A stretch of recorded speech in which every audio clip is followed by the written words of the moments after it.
Alright, hello, we are back. So, you'll notice we've taken our... Let's look at our party. We were at level 14, we took some time to go do off-screen training real quick. Puts us ahead of curve in this area. Now, you'll remember at the end of the previous session, we unlocked the Reisan way. We need to do that by seeing the Ravness Auxiliary captured in the War Room report in order to unlock that and continue her quest line. It's important that you have to do these steps as soon as you can. Otherwise, if you do not do it, then she will not make it to Chapter 3. She needs to make it to Chapter 3 Law in order to recruit her.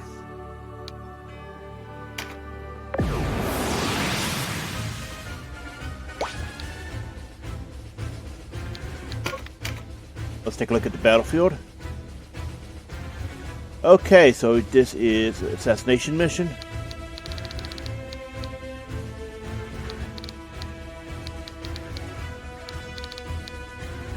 Now you can try to recruit this guy. It's a Terror Knight. Terror Knights are great at crowd control. You do not need to make it a priority.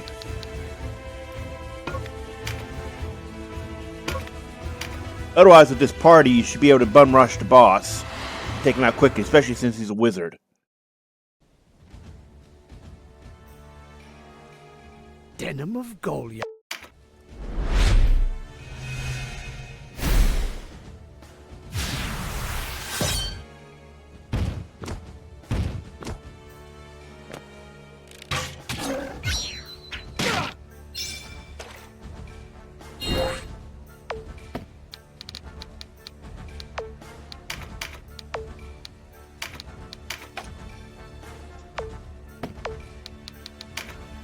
So Archer, we have one.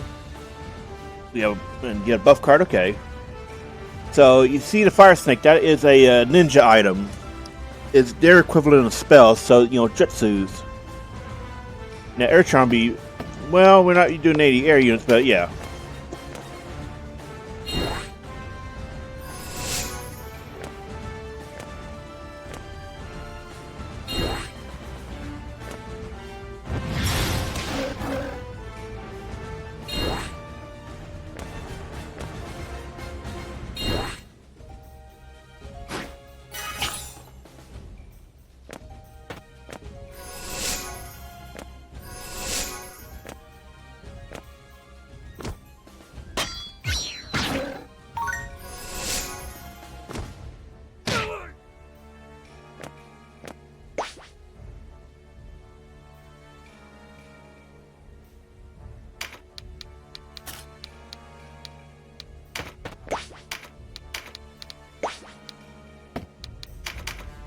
We're going to save our magic points for now on him.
Alright, we got all objectives done.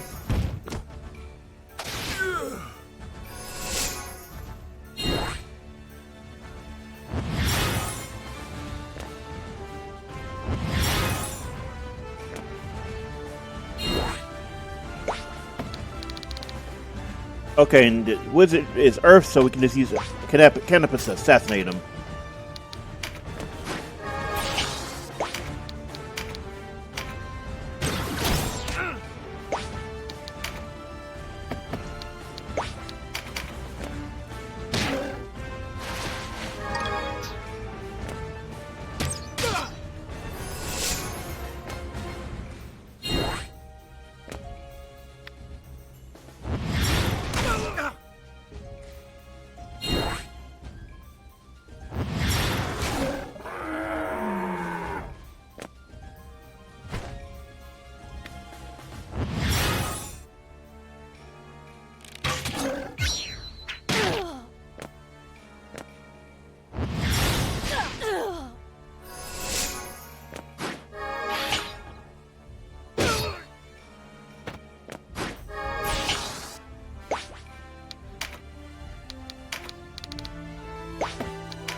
So this is why I kept saying last session, make him a dagger user. Against Earth-weak bosses like this, he will be extremely powerful. And even this early on without gear and levels, yeah. This is a bit absurd.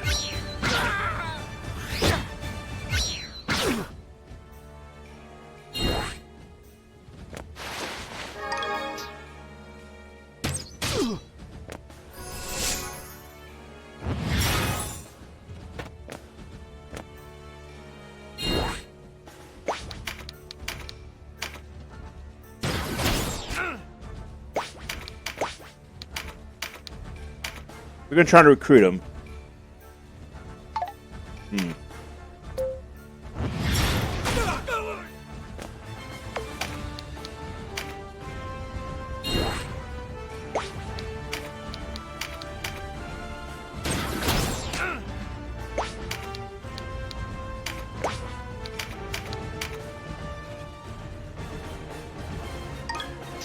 All right, cool. Only your blood.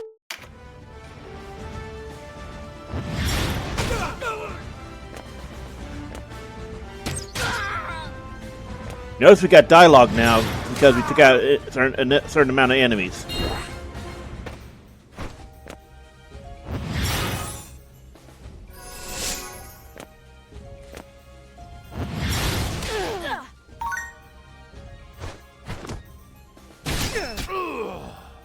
So unfortunately that can happen though.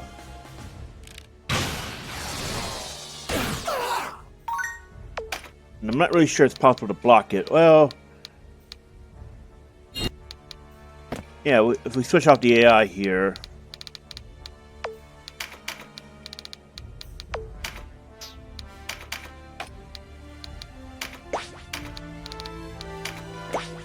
Might be able to... No, we can't reach them, but we might be able to bait it into doing something else.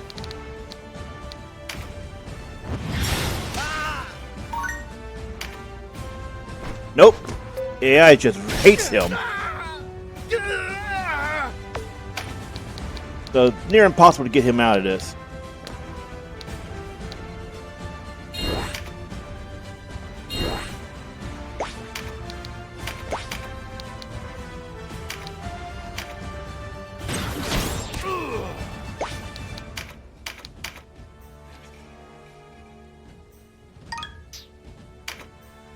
Only your... Then we share a grim...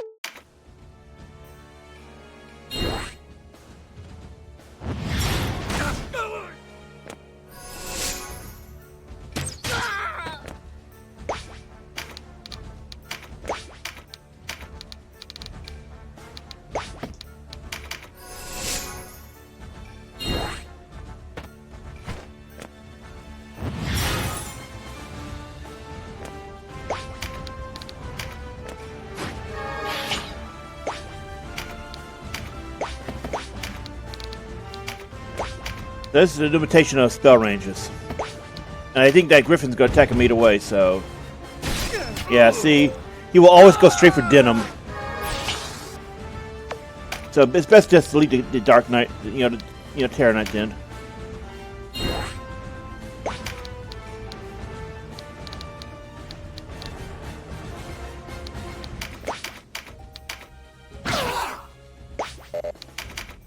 And a large part of this, why this is annoying is because the beasts are just, like really strong early and mid game.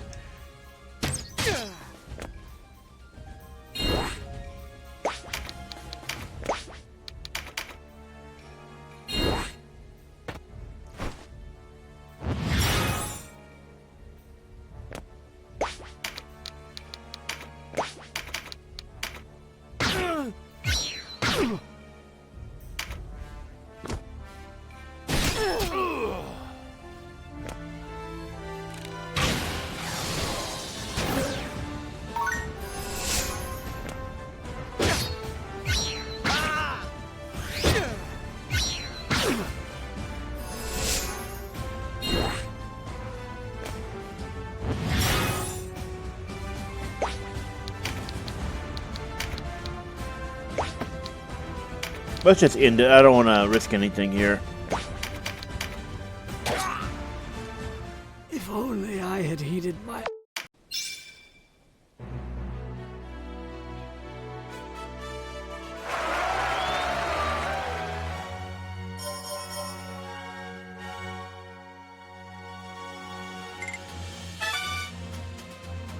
This is what I was talking about with Casual last chapter, last session. She will skyrocket the cap quick.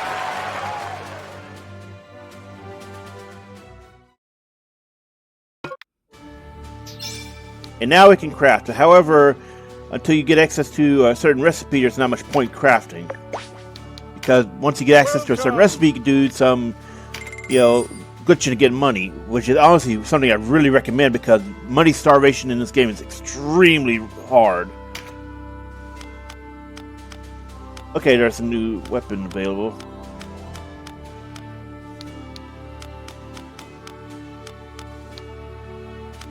Okay, we got a level 2 spell, so we should definitely upgrade those. Only get the ones you're actually using.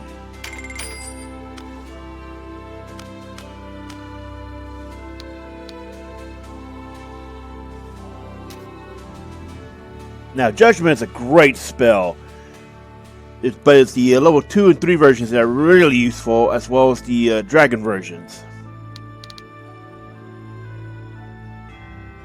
This is also a good spell, but not that many people can actually use it. It basically puts in a haste on you. Oh, and Major Heal. Yes, you want to get Major Heal because your clerics are going to abuse the hell out of it.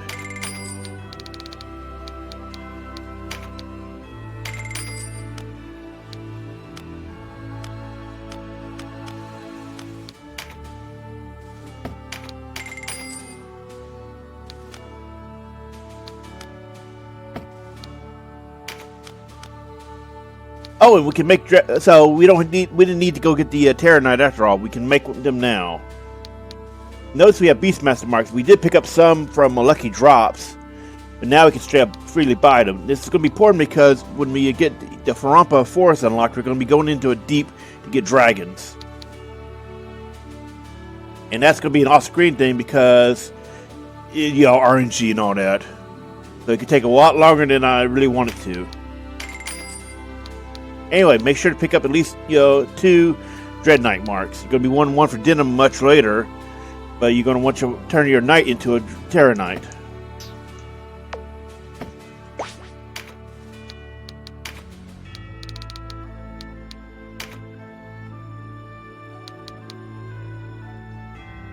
Now notice what it gets over, Knight. It loses defense, but it gains a lot of offense.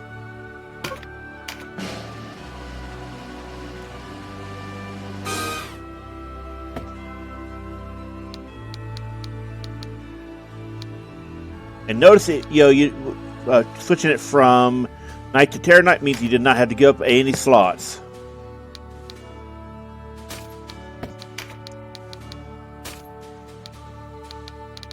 So Terror Knight is effectively, if you're familiar with the Dark Knight in Final Fantasy, it's pretty much a lot like that, but better.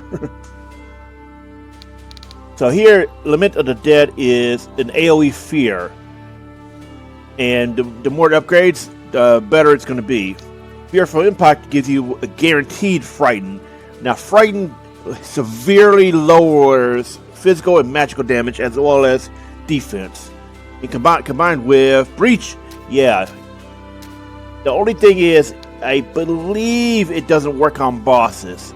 However, you can use it on incredibly annoying other enemies like Knights or other Terror Knights and so on. And that plus the hammer combo is why so many people love Terror Knights as a CC machines, because they kind of are. Oh, I'm about to say it over it again. There.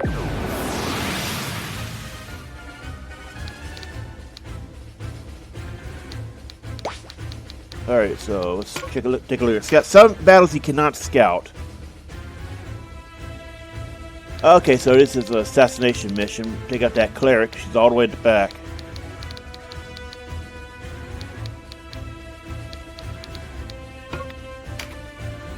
Well, we should take care of our gear first. Upgrade. Oh, wrong one.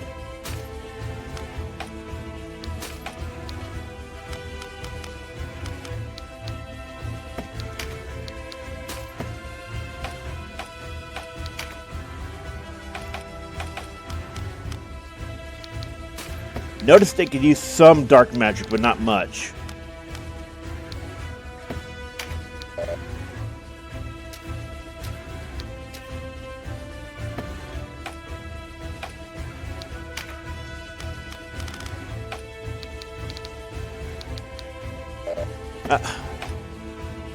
Kind of hate how finicky some of this is. There we go.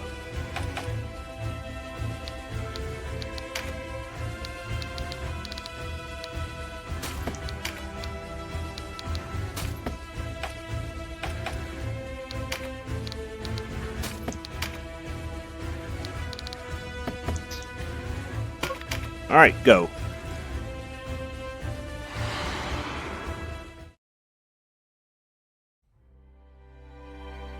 The Butcher of Goliath.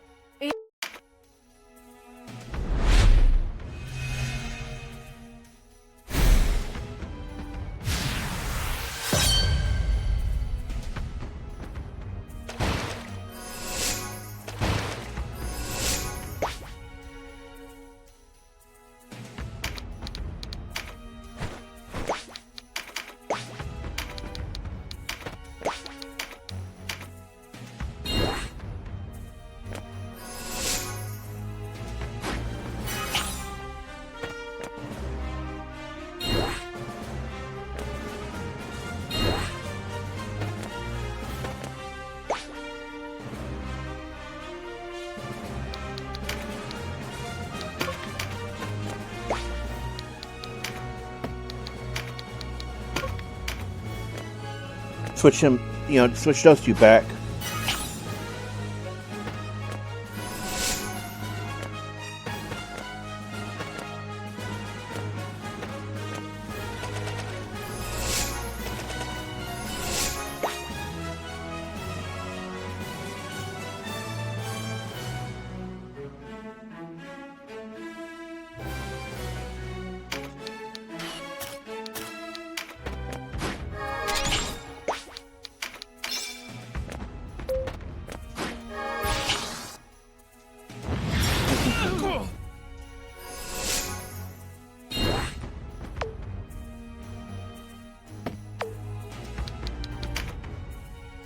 Okay, so Earth Charm, good.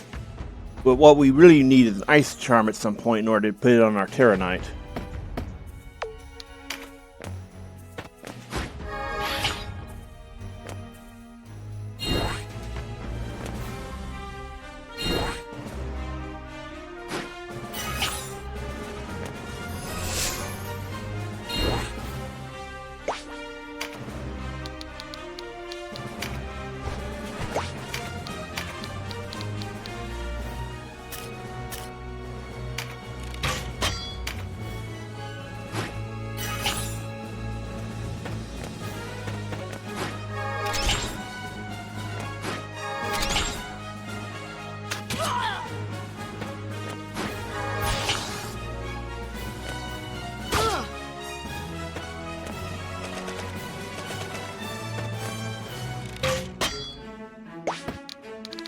We're going to want to try to get our Terra Knight over there to be CC.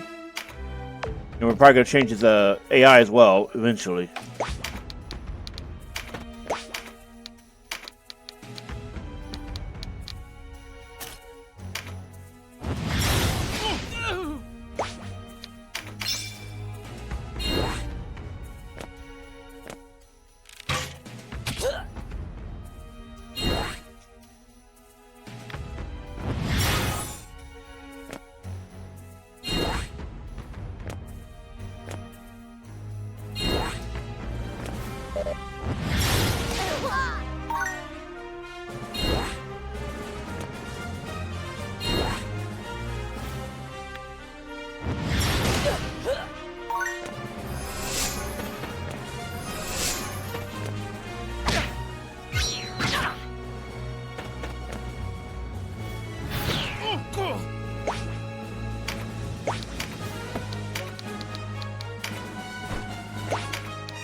So notice, the damage profiles. Does 250, 4 damage to him despite being the same element because it's a nice damage weapon, a finisher. But 170 to some others, 160 there. So that is why the Tynemouth makes it so strong.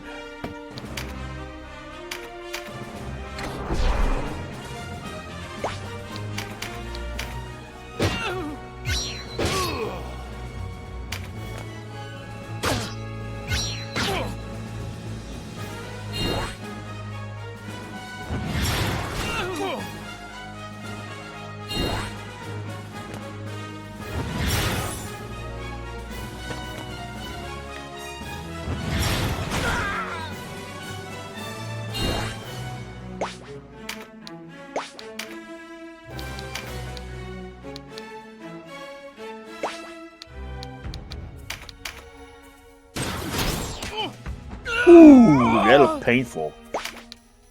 You'll never need to pick up a loyalty card on Denim.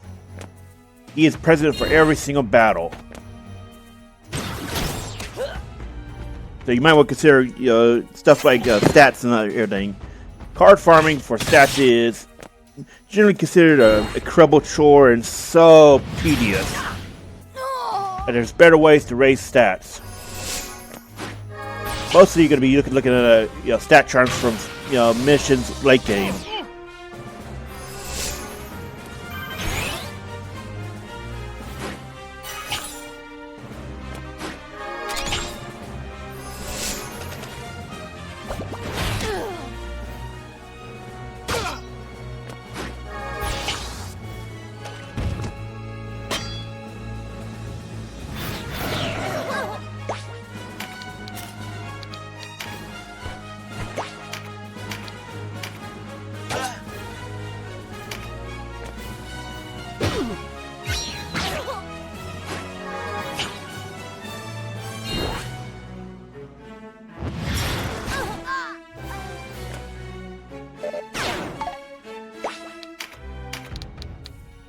Notice his damage has increased.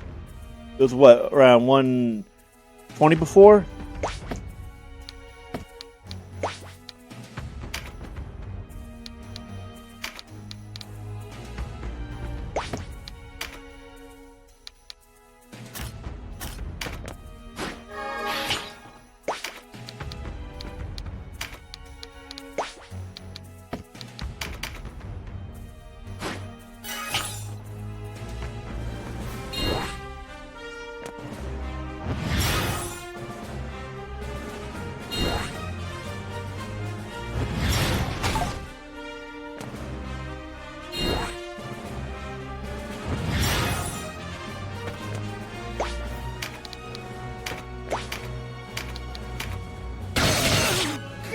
Ooh, man.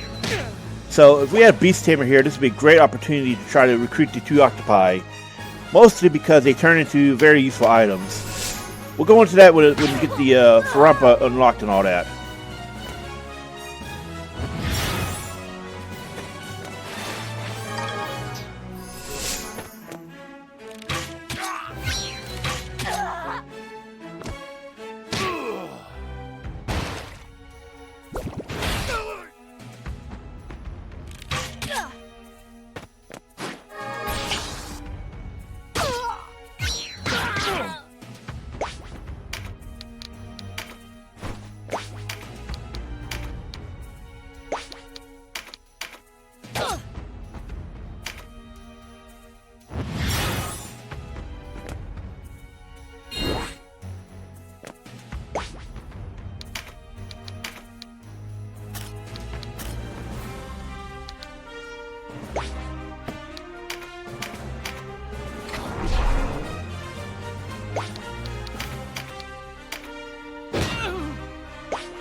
See, this is how it works. It reduces attack and defense, so you can stack it with Breach and make it silly as hell.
Ooh. Oh, okay, hold on. We gotta pause this. Okay, so that was an extremely lucky drop. Now, water worm means we can turn any dragon into a flood dragon. The way dragons work is you can change a dragon's color to a different one if you have the class mark, rather than having to go out and find one. That actually will help us, soon when we go dragon hunting. The reason why is because sometimes flood dragons just do not like to spawn. Rather, some dragon types just don't like to spawn, period. If you can somehow get a class mark of the rarer ones, it cuts down your time, your farming, and all that so much. So this was a very lucky drop. By far the hardest dragons to find, especially early on, are the light and dark dragons. And there is a battle in Chapter 2 Law that's, I think, the earliest opportunity to recruit them. And you better use Chariot on that. You better use Chariot Recruitment to get those, because it will be a very long time before we see them again.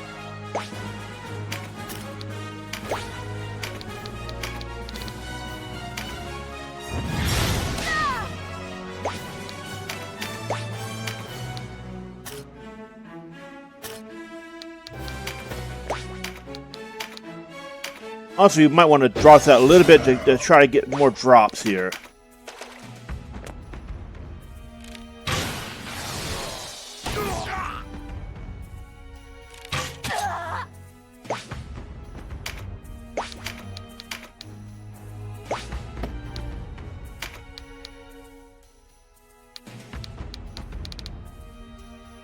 But, consider, let's better to just move on for now.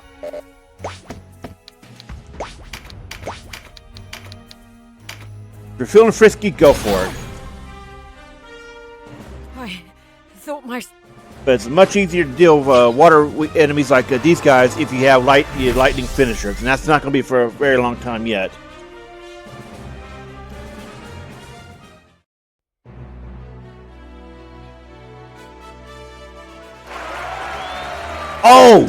Oh, we got two extremely lucky drops.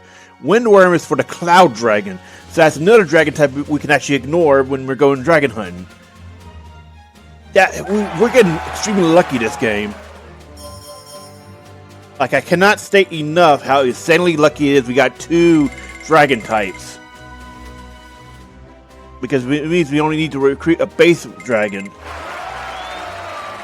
And we can make it two different ones for that.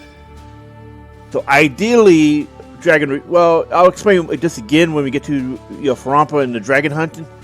But ideally, you're going to want to get 3 regular dragons, one for its regular mark, and then two to convert into wind and water.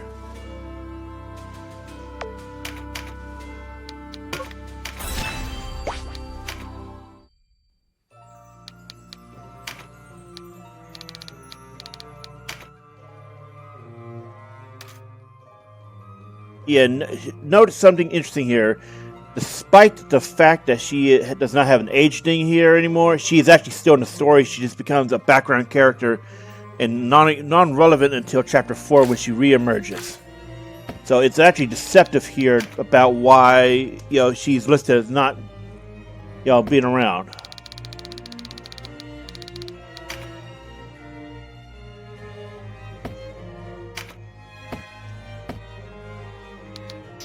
Now remember, as I said before, Ravness is time sensitive. You have to trigger certain events that start with her surviving the Musa battle. Now you got to do the talk into unlocking the Reisan way, which you are now going to do because you have to do it as soon as you can reach it.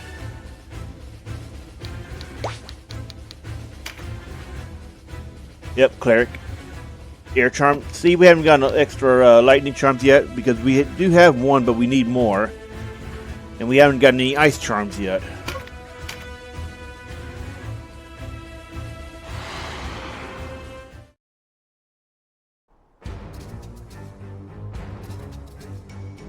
The road to Qadriga is long. Why take her all that way? She is for the gallows at any rate. I say we have done with it here and now.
Now let's see here.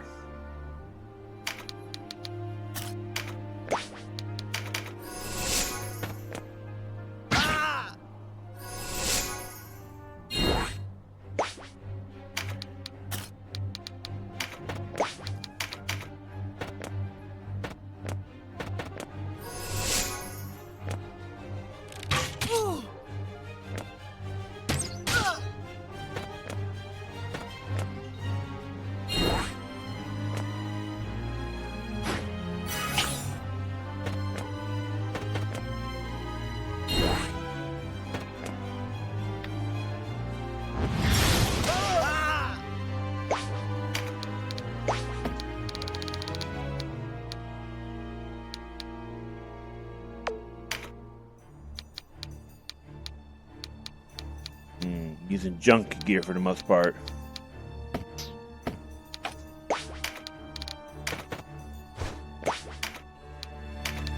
As soon as we get to him, we're going to want to breach him. Hopefully we can get our Terror Knight over as well to try to frighten him.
You notice, we didn't really do any damage with that.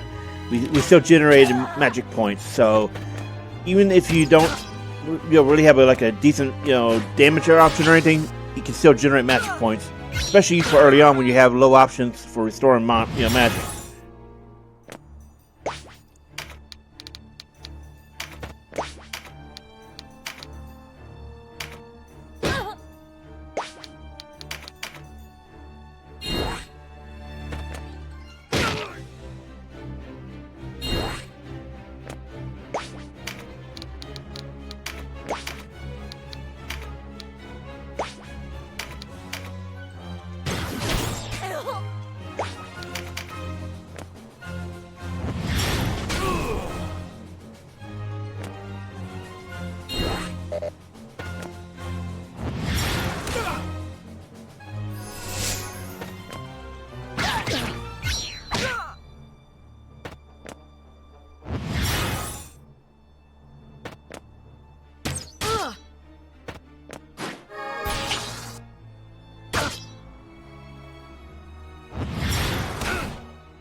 If I fall now, all come. I will.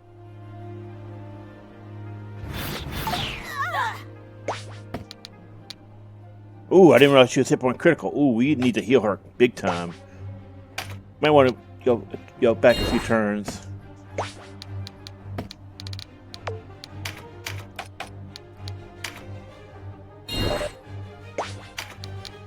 So yeah, obviously I've got to talk about this. Yeah, she needs to survive.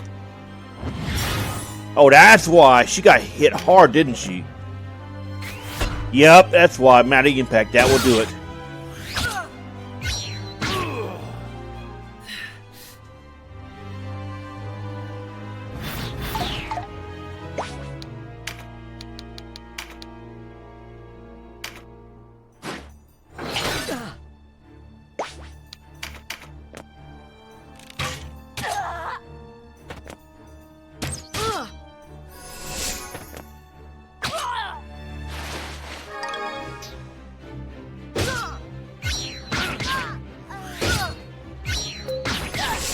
Damn.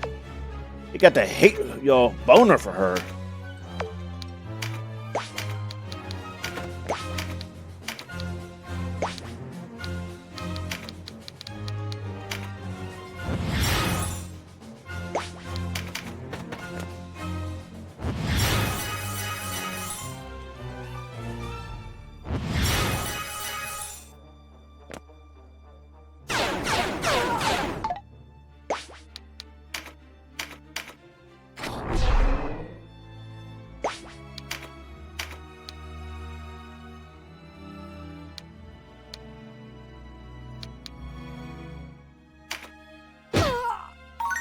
Okay, so because he's a boss, he does not get affected by that.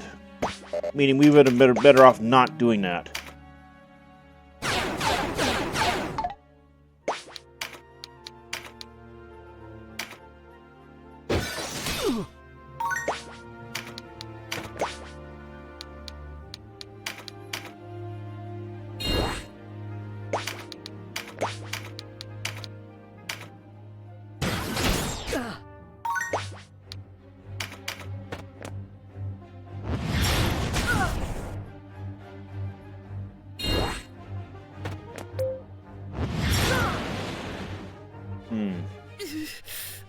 I turn. Don't worry, we're gonna get her out of this. Ravness!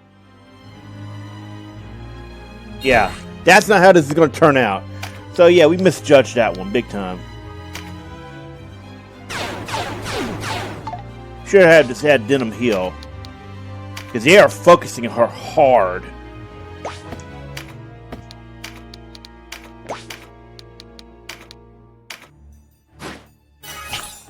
So all of Ravness' recruit battles can be kind of hard just because the AI has a tendency to go do that.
Again, notice he's just going to straight dogpile her. So yeah, this is honestly a big problem. You might want to consider putting a weaken on him as well.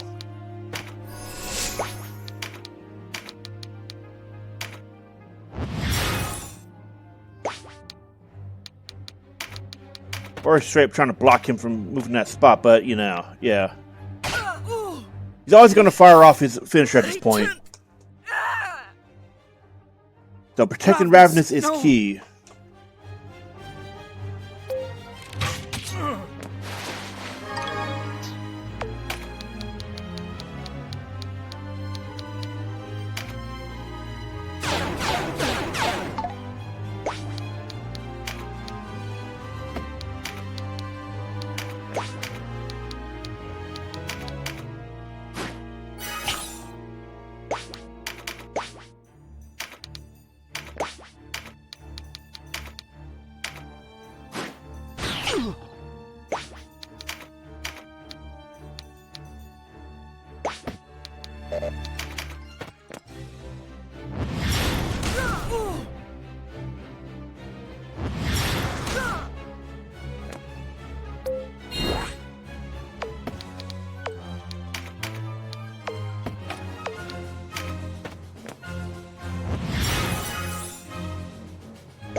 You're not breached? Okay, good.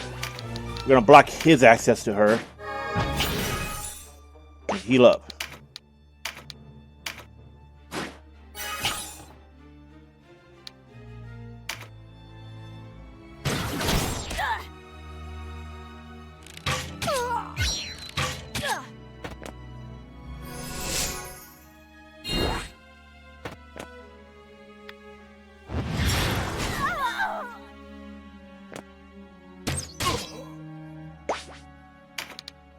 You know, if you end up having too much trouble keeping her alive, this is actually where you want to start considering bringing Mending Salves and all that. Because the 50% heals can be life-saving.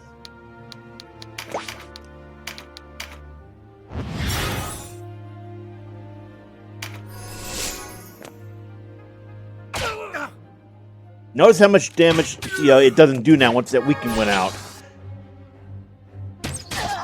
So I think we could have just left that weaken and left him weaken and then had somebody else do some damage on him.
We want to get her off the field as soon as possible. She's annoying.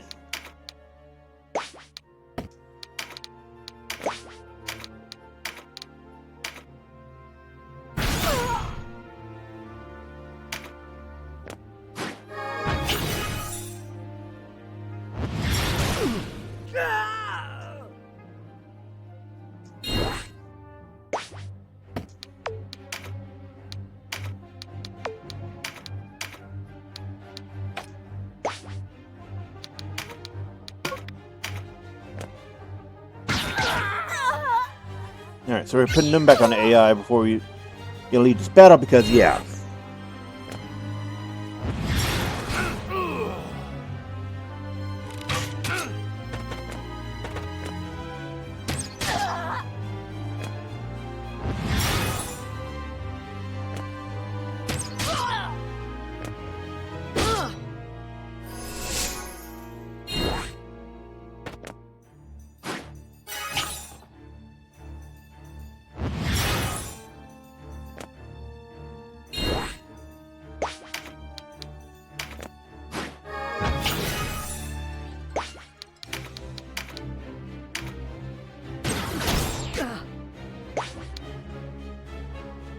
Alright, Canopus next turn, we'll end it. Assuming they don't, put any heals out.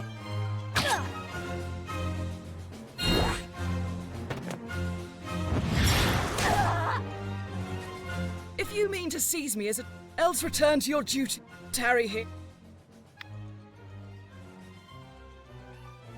Oh, McCarthy, the decision here doesn't matter. I'm going to double check because it shouldn't matter, but I don't want to give out the wrong info.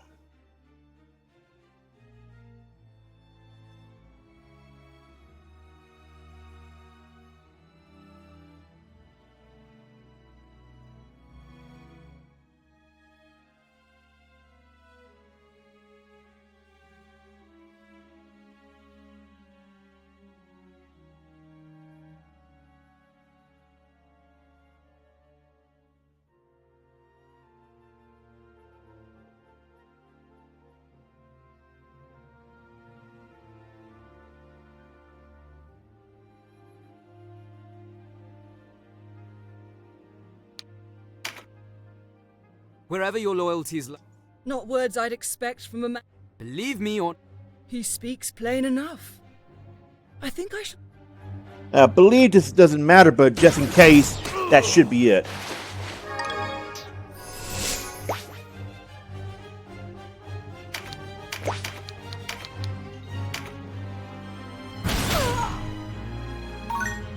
Oh, should have. Cool, got that done.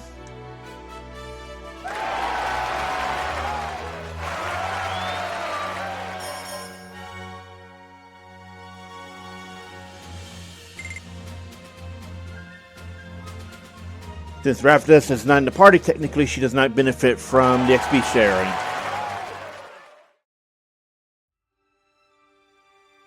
I suppose I should thank you.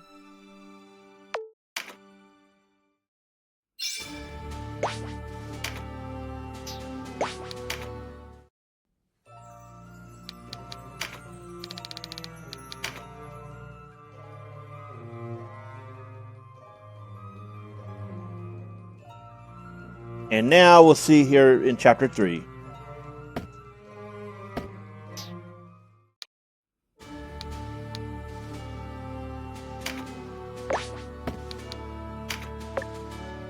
So we're going to run over here real quick and check out items.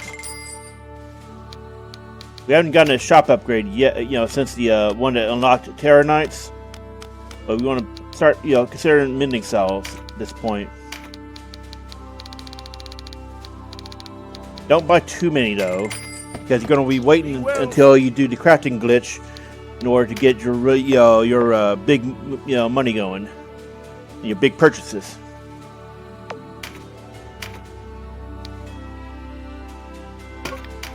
I suggest saving on a different slot just in case Ravness stuff doesn't unlock in Chapter 3. That way you can go back to before the Reisan way. Is it Reisan or Reisan? I think it actually be Reisan. Reisan. Yeah, Reisan might be more likely. Fire Charm and okay, and Axe.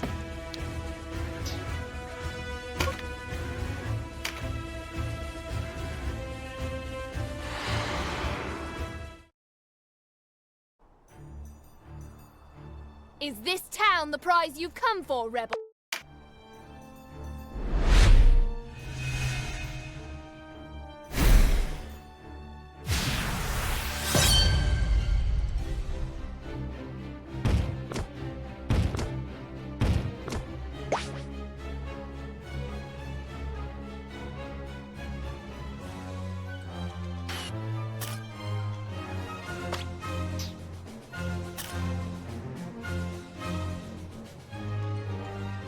So this is another interesting battle. If you somehow have Warlock access, which is, I believe, unlikely, like it should be impossible unless you're doing this in World Tarot, you can try recruiting the Golems here, and the Golems are decent meat shields.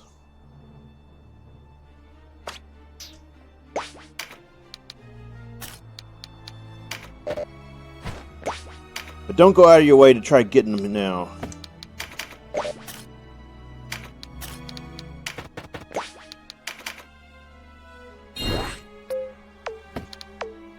Go put him back on the AI to cut down on how many units we need to move around.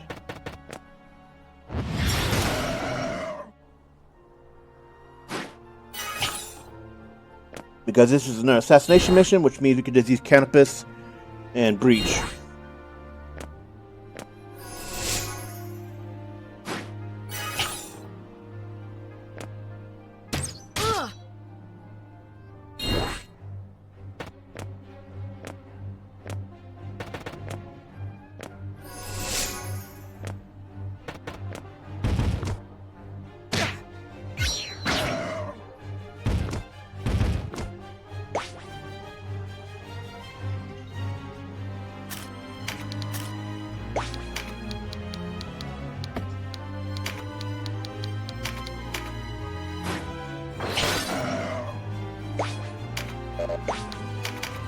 Alright, so something to know about them is they all have an innate rampart aura. It's annoying.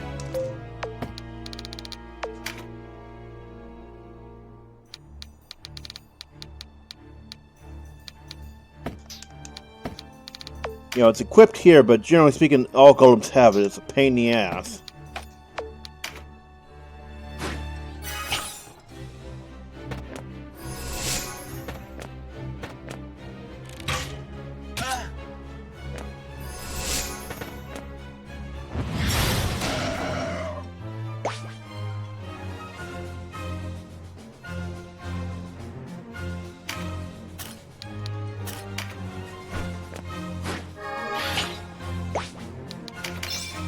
Now, something to notice is that fly units like winged, hawkmen, or units equipped with it do an item can ignore auras.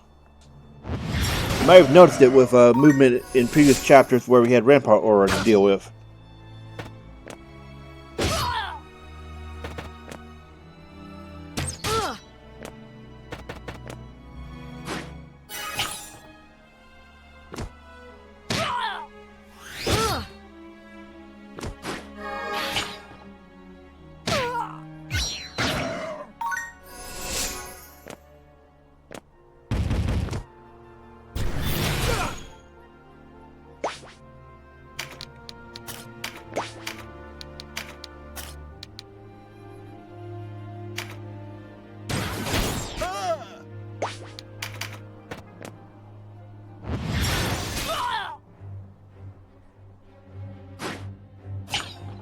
Well, basically what we're going to do is going to get that other card, and then Canopus is going to have some fun.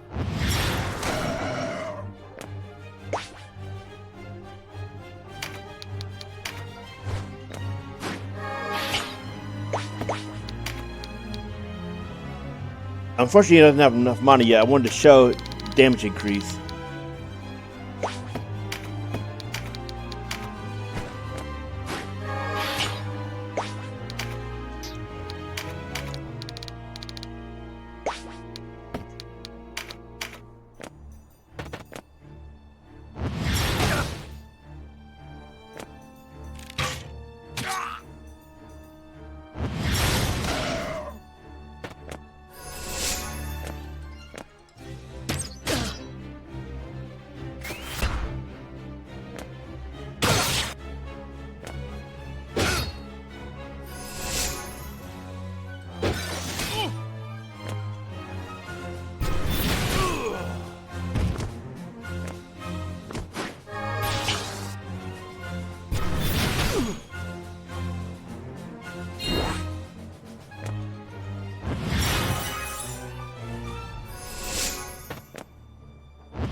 Look at that, almost a one-shot.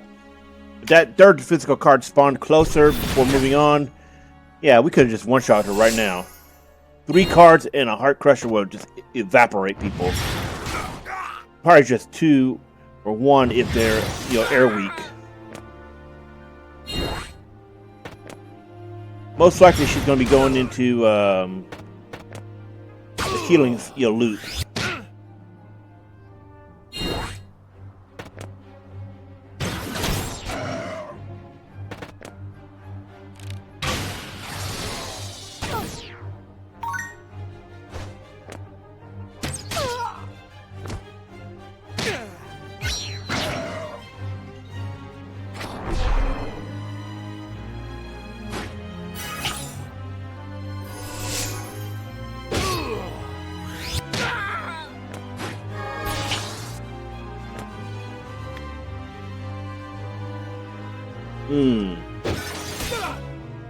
So, yeah, she could do that instead, actually. We're gonna go back, because I didn't expect her to just break that, go all, hammer on us and all that. Where is he? There he is.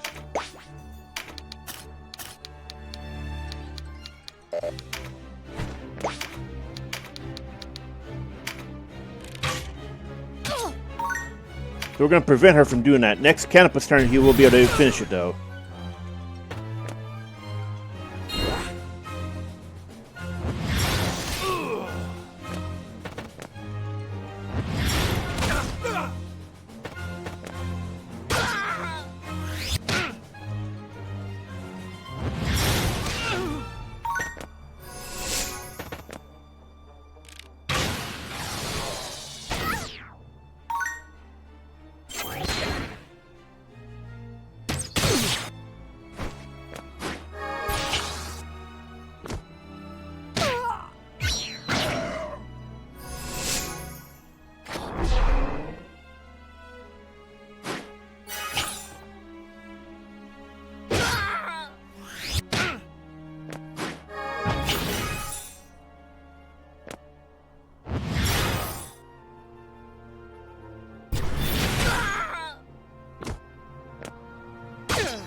Dang you. Man, that damage is crazy, huh? Okay.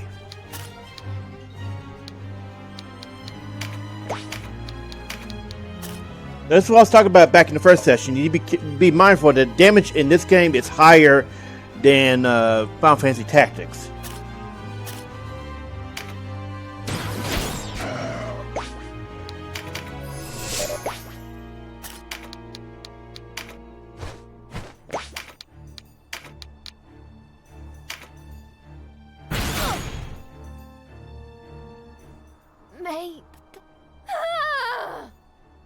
Sit down.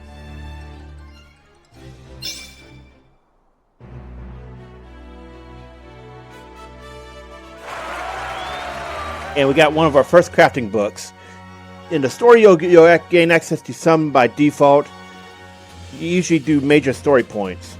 However, the majority of crafting recipes will be coming from optional areas.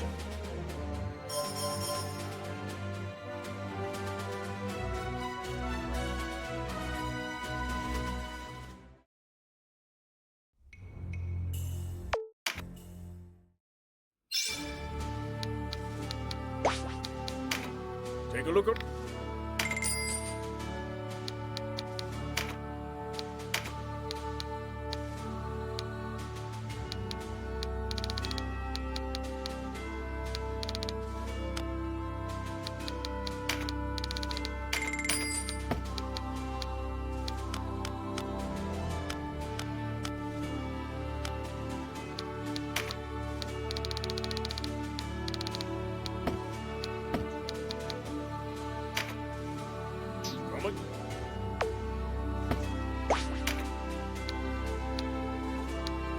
Let's see here.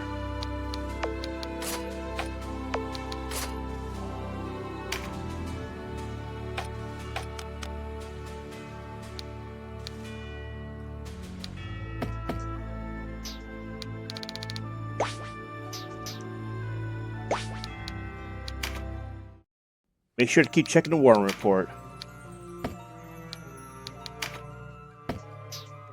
Alright, we're about to get a battle. Oh yeah, remember that. We're gonna... That's our item loadout.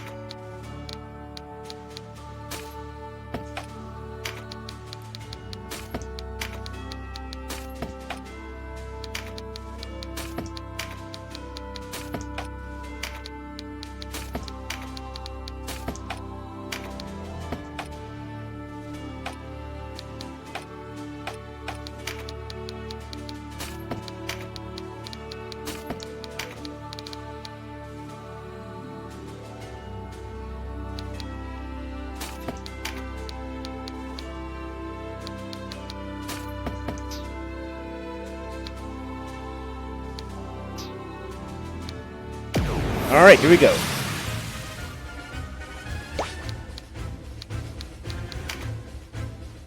Dark Charm, okay.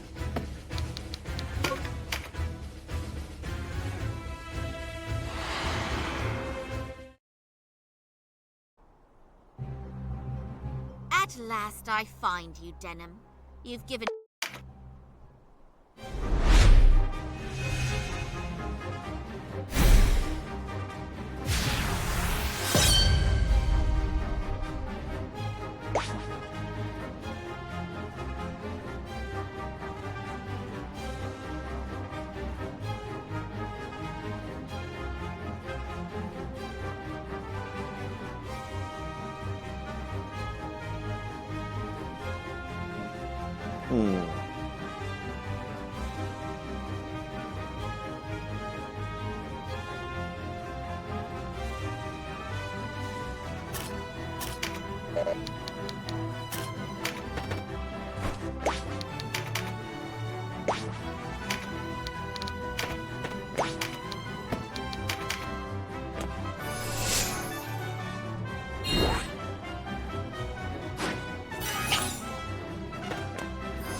Dun, dun, dun, dun, dun, dun. All right, back to control.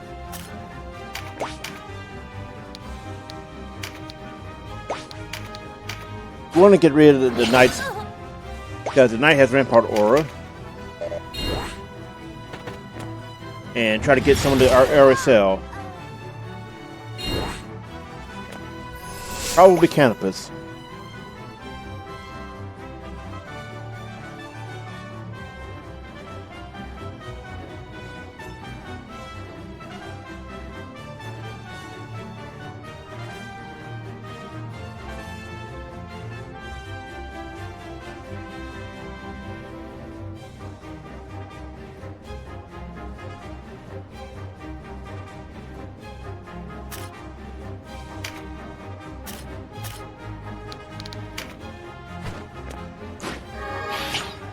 Alright, so as usual, we're going to be looking for those physical cards.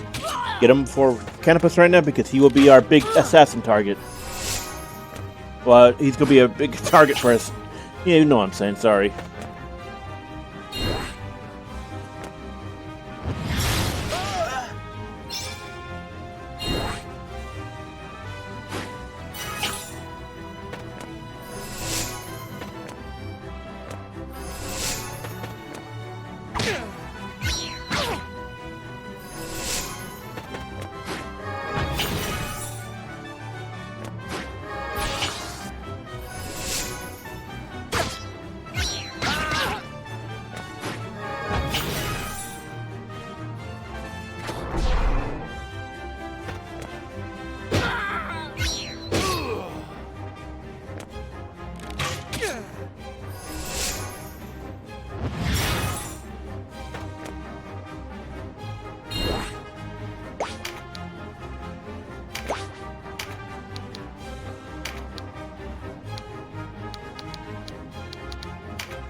Alright, so both knights have Rampart Aura. It's going to be a problem.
I'm sorry, Denim.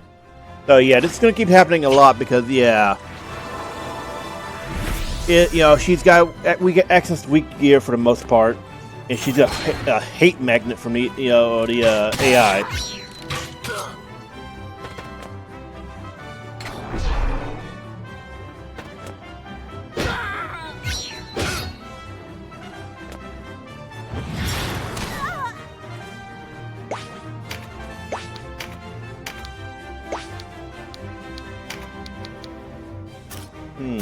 We don't have the angle. Okay, so what we're going to do eventually is pop that bush so we can have a free movement space.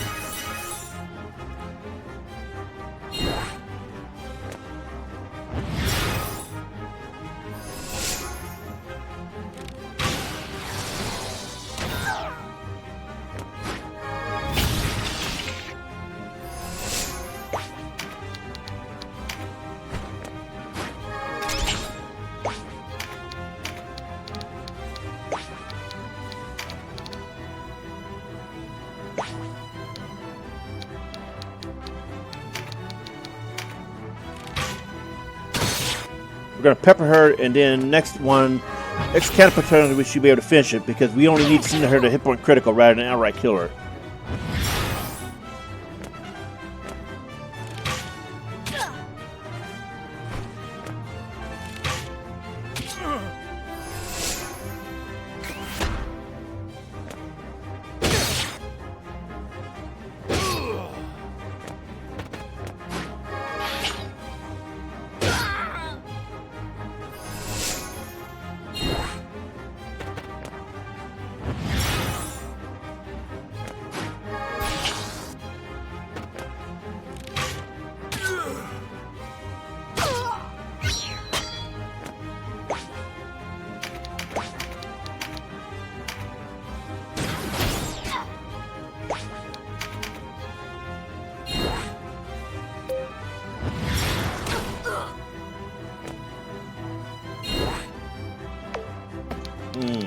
Can he reach her from here? No, because this guy's in the way. But, yeah, both of them are in the way. We have to wait for Canopus.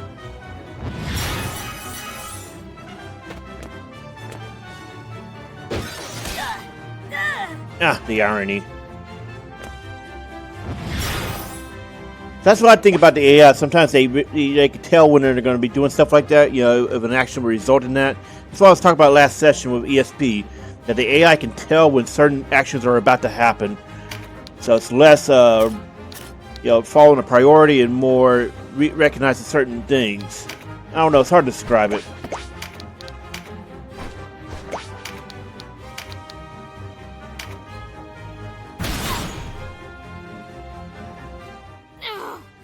Retreat! We were... As for you... Yeah, she's gonna, pent up, not pent up, bent out of shape over this.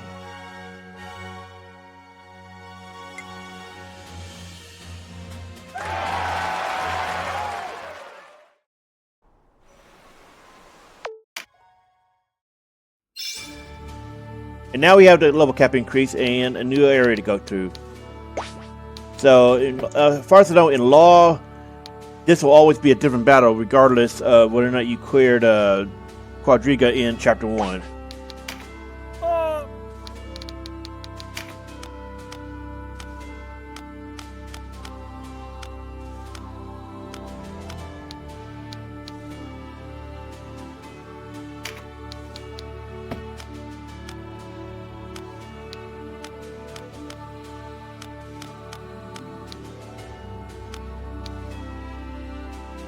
There are no new items.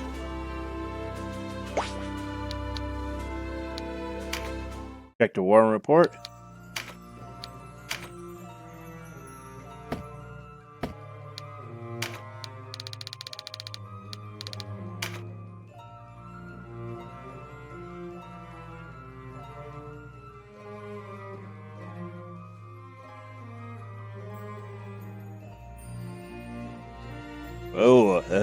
Whoops!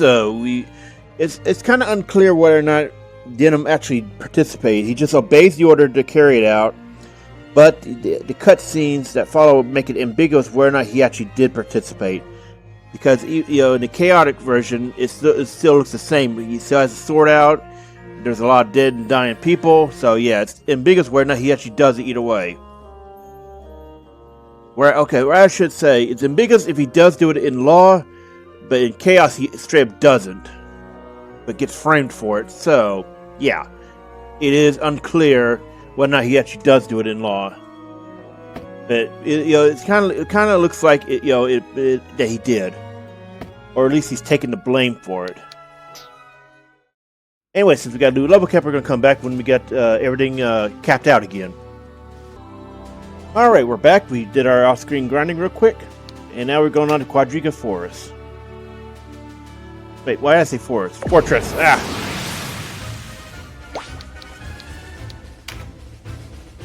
Water charm. Oh, finally, max hit point charms. Okay, we're going to talk about stat charms after this battle.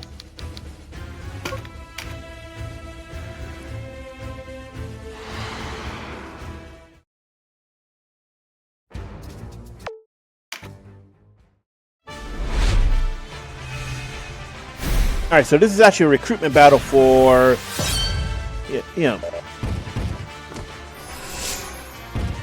I want to make sure I say his name right, but I can't do it till we get this there.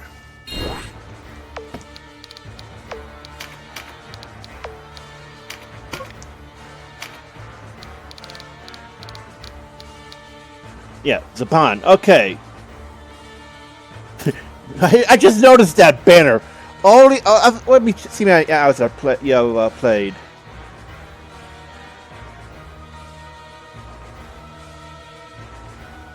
Over 350 hours in this, and I'm just now noticing that banner.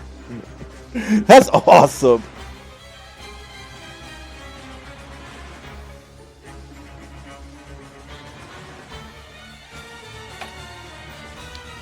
So let's see what the faction is. Headhunters. I never noticed the banner until now.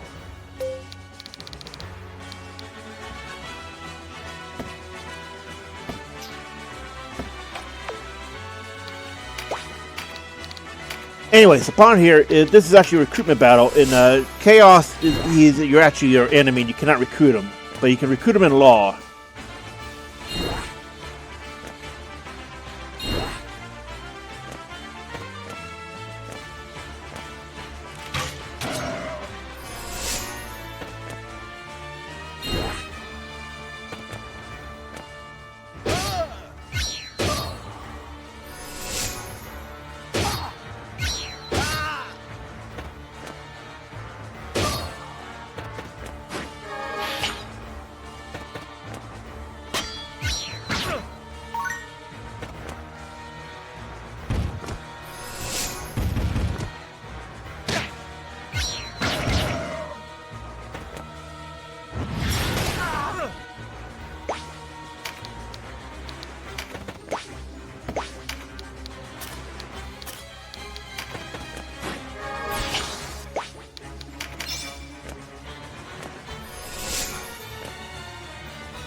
So the boss likes to hide behind back there, so you're going to have to send people to him. Also, you need to keep Xapan alive in this, because if he dies, yeah, you can't recruit him. He's also a powerful unit.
Let's see. I'm thinking of our next move.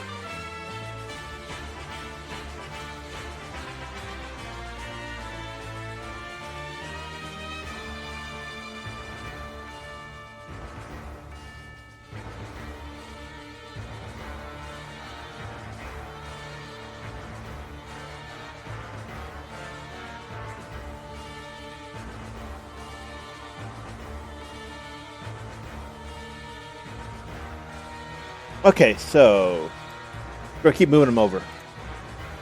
You want to take time to pause and think which way you want to go, because sometimes, yeah.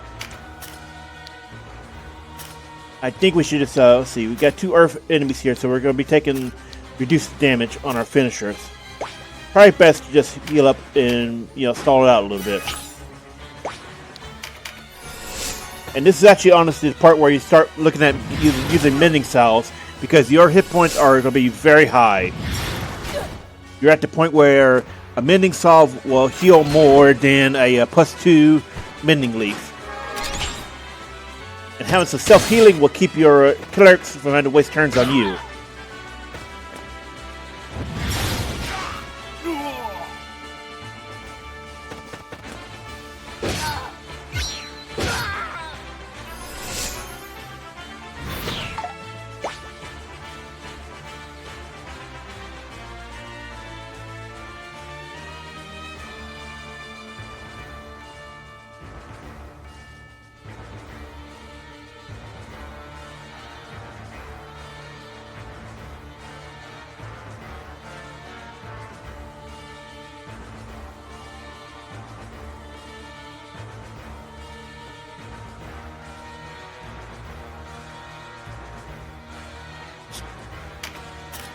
Alright, so he's in range. We're going to send Canopus over.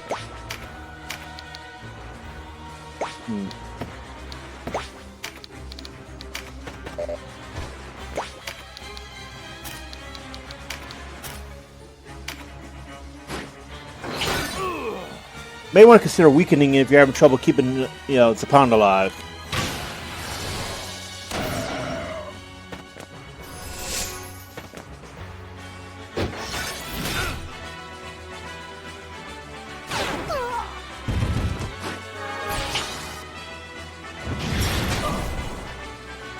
And see, Xapan's in trouble, so we're going to have to heal him next kit, unless we want to reset.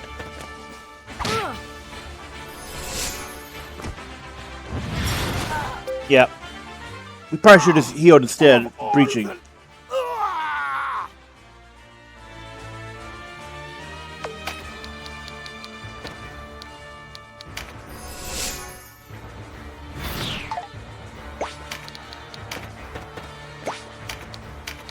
See, I didn't see how low he was.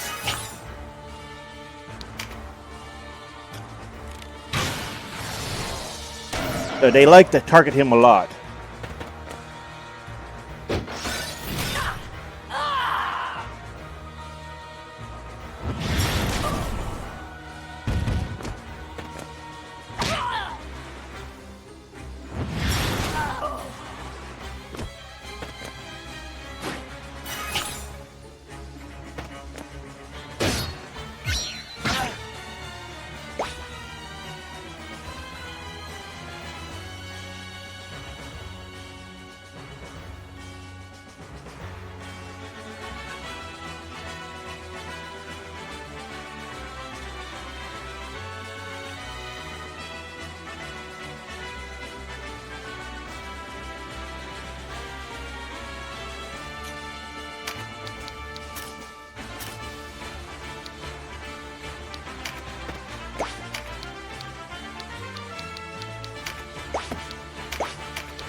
Skill 1, okay. You can actually do something with that. Getting more meditate procs would help immensely.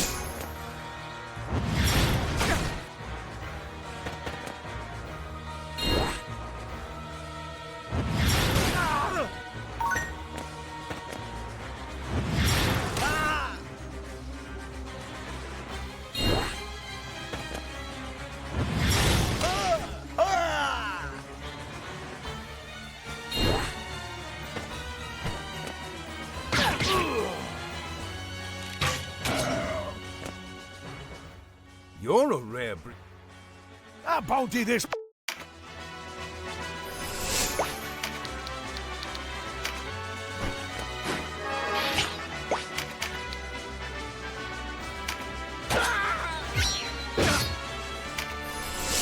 Actually, let's chariot that.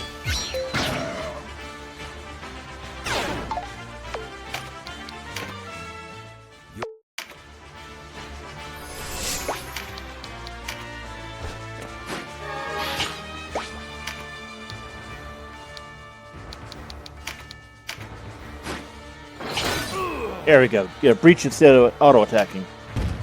That way, next chance Denim gets, yeah, start blasting.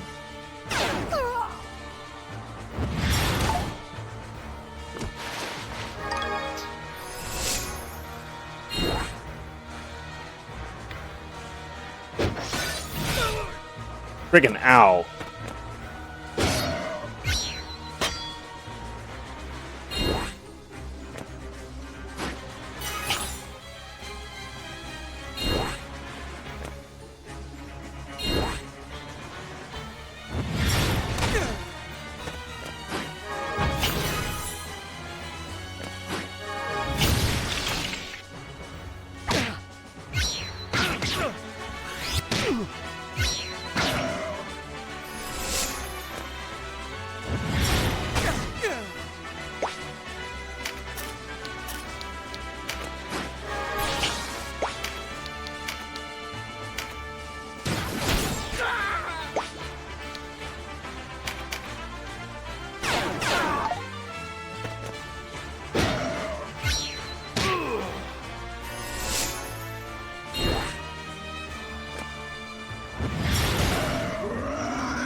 There we go, mission complete.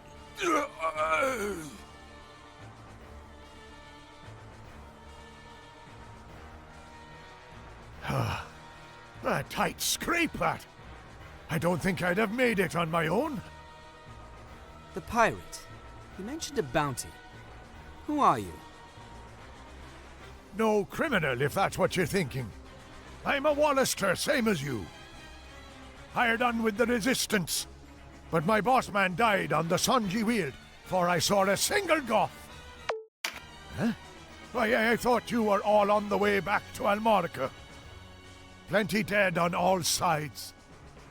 But don't worry, the Duke's alive. I reckon both armies are headed home to lick their wounds. The way I see it, say, you know... We could use all that. It's a deal, then! And if you bring him to the Almorica... Wait, is it Almorica battle? Whatever, Almorica. Yeah, what, you know, however they pronounce it. If you bring him to the battles there, you get extra dialogue.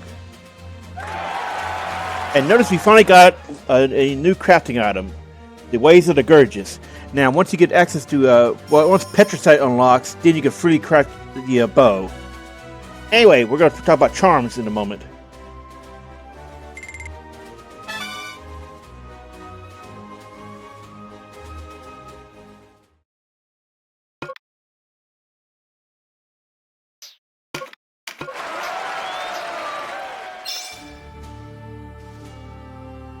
Oh, and items are available. Okay, so...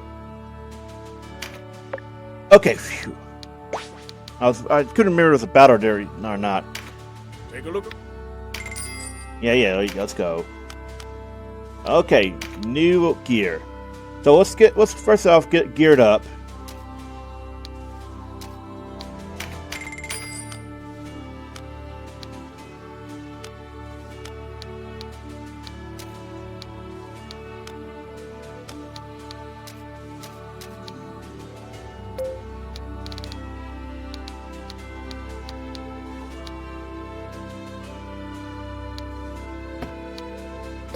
Make sure to look at the battle ability on items, by the way.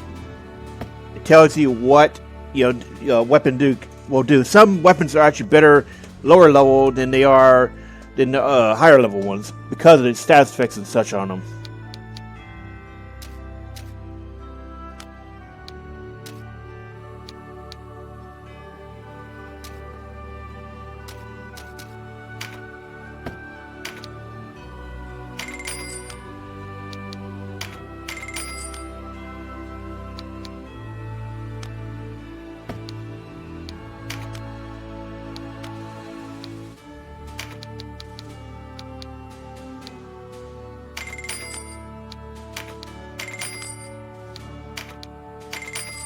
We don't have much money, so we gotta be careful until we get access to Petricite.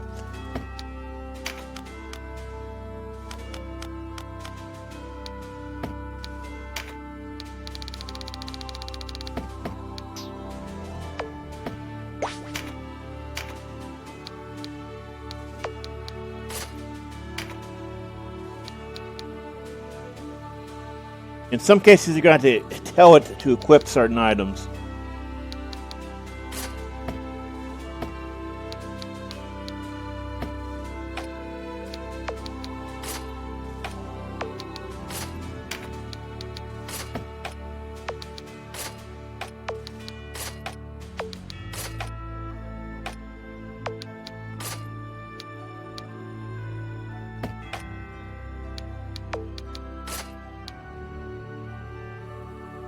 Anyway, stat charms. Alright, so the way charms work are every charm except for stat items will be capped at 6. Or, sorry, other way around.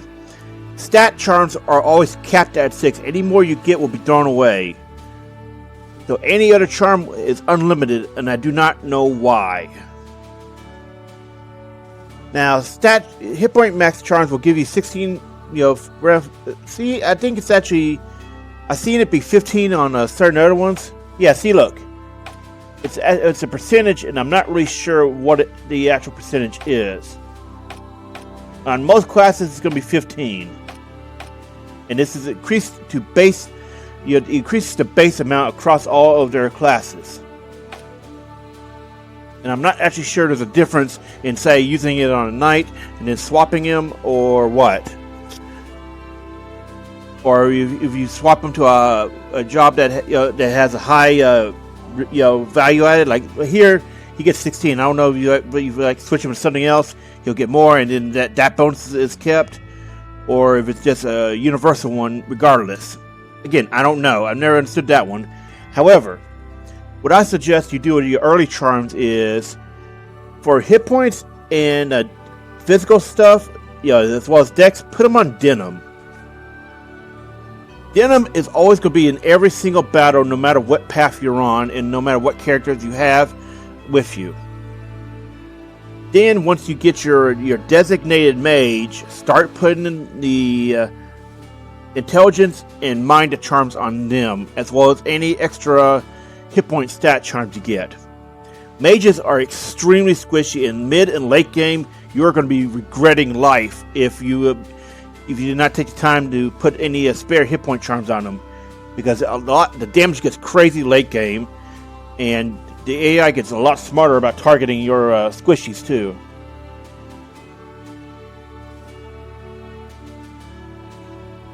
So for now, we're going to be putting these extra charms on Denim. And notice, you notice the amount changes as well. So another reason why you want to put the some charms on Denim until you get to the point where you can start freely farming them, or when you get your designated units for them, is because there are fights in Chapter 2 and 3 across all routes that have Denim as a solo fight. At least, okay, actually, if I remember correctly, it's Chapter 2 and 3 chaotic and neutral for both, Chapter 2 and 3 chaotic as well as Chapter 3 neutral, where there are solo fights with Denim, and every advantage you could get is necessary. And if I remember correctly, there might be a fight or two in Law where Denim is solo, but put hit point charms on him. You want to give him every single advantage you can. And it also means you have less reliance on the hit point, Constitution 1, which means you can put something else in, but there's not really many options right now.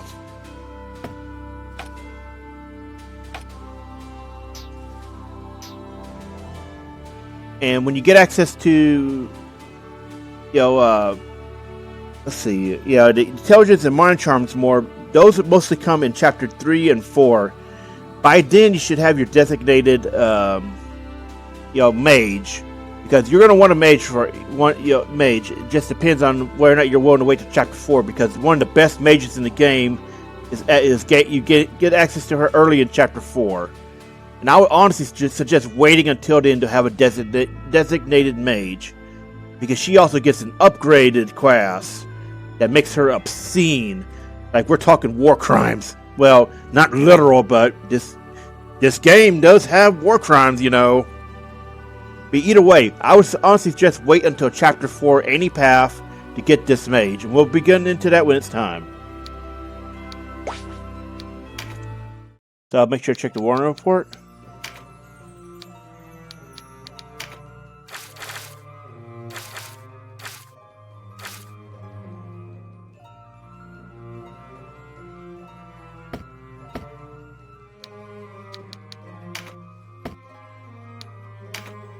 Nothing new, okay.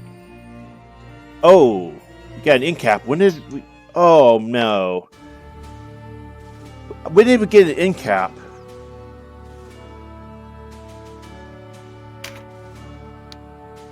We must have just got it in this battle, and I didn't see it.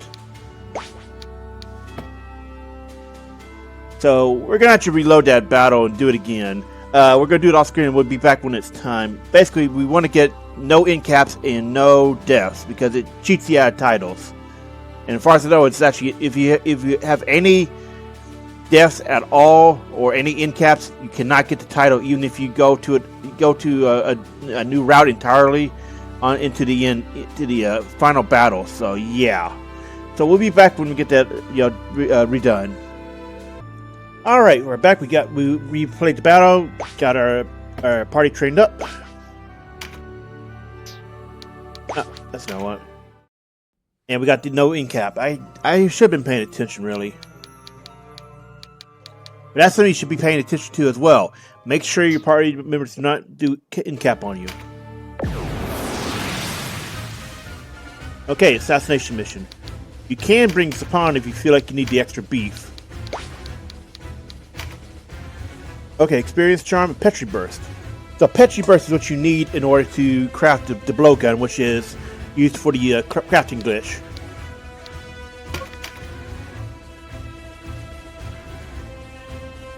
Okay, so it's this mission. Okay, this mission has two different outcomes depending on what you do here.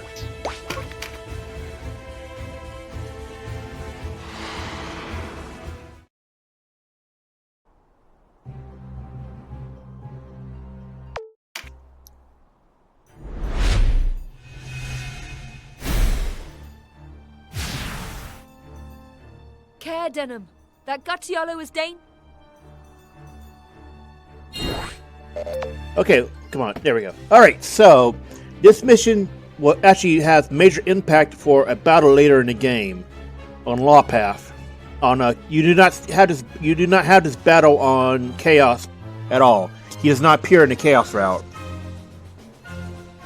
Now, if you manage to complete the main objective of killing the cleric, leader here before he retreats, then he becomes the boss of this mission. However, if he retreats in time, then you have to fight him again in Chapter 3, fully healed and at a higher level. It's difficult to do it here in a clean save, but it's absolutely worth it because later on he will become a nightmare to fight. And in the battle that he would normally show up at has a weaker generic knight as your opponent.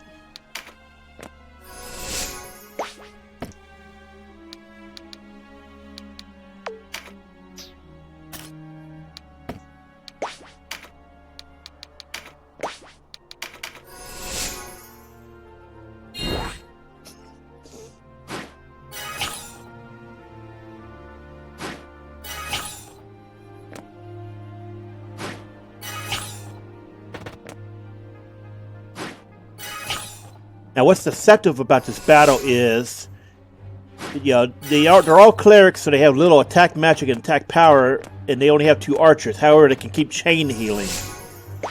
So unless you have some severe DPS power, you're gonna have issues breaking them down unless you manage to get them, your attack units close enough to dogpile. However, because of Canopus is, finisher as well as... Actually, let's just put him on AI.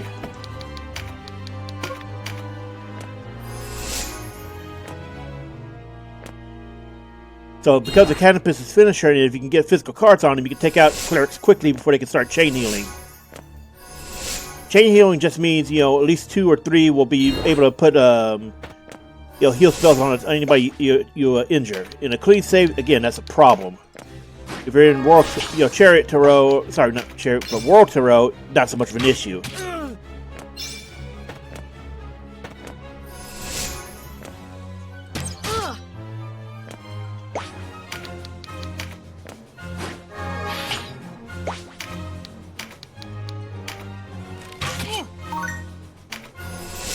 I see another one over there. We need to get at least 3. If we get 3, then we can one-shot the cleric boss and force Gatialo to stay.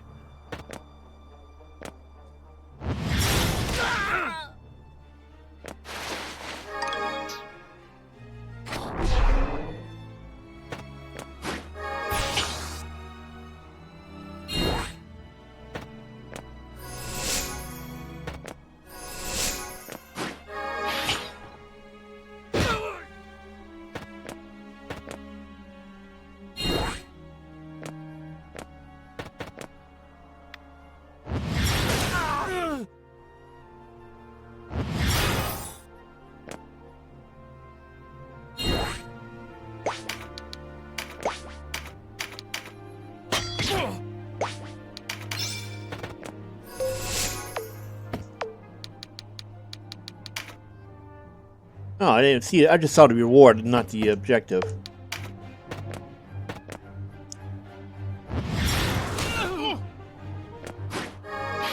Oh, that was very fortunate. He walked right over that because it would help a hell of a lot.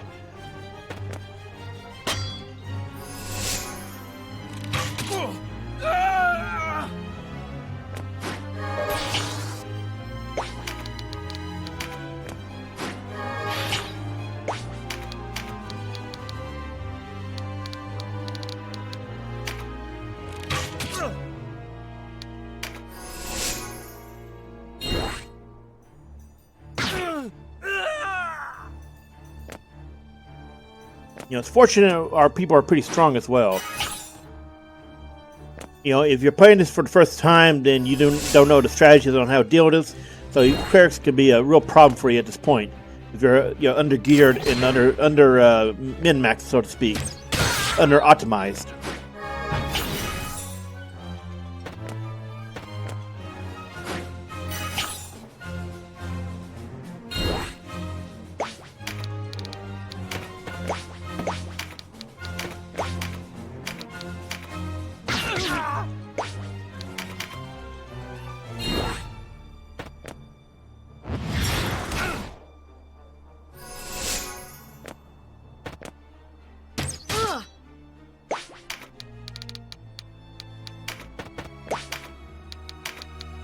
Let's see.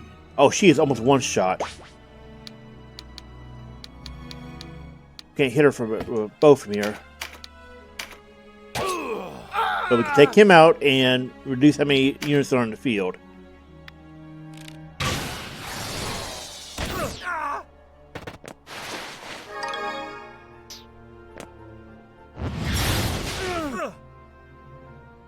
Well, if it isn't, And this is one of the areas where you can get some extra dialogue if you bring Xapan. You know him, Xapan? Xapan. Aye, he's a commander in the Galgastania. Worse, it was him what pushed my band run afoul of Gatialo's line. His kind would best give that one a wide. In game, he's represented as a Terror Knight.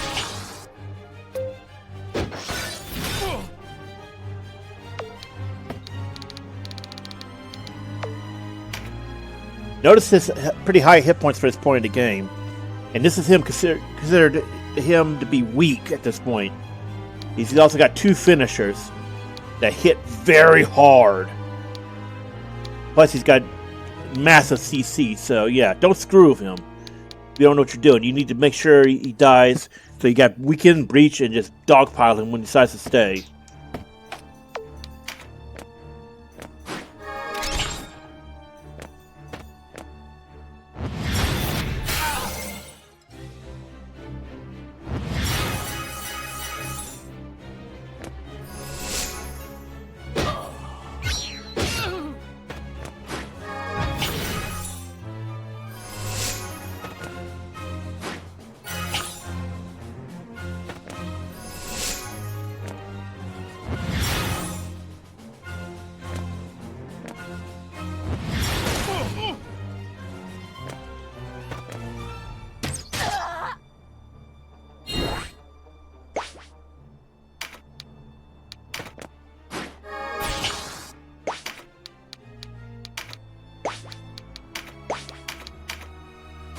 We're going to weaken him first because he's going to get a lot of stuff in on us.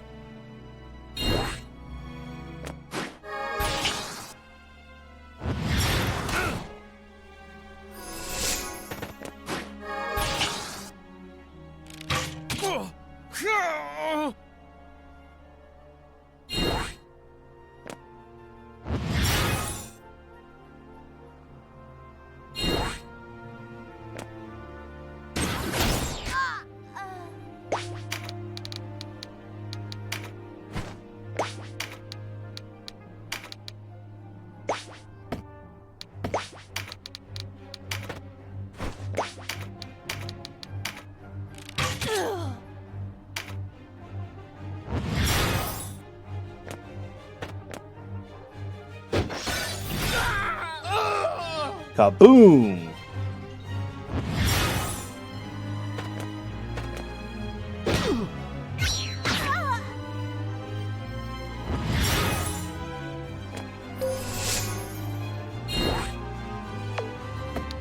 Let's switch him off AI so we can get there closer to her. We're going to use a tag team. Notice he did that much damage after weaken. So yeah, he is pretty much a super boss at this point in the game. He's definitely the hardest challenge in a clean save up to this point.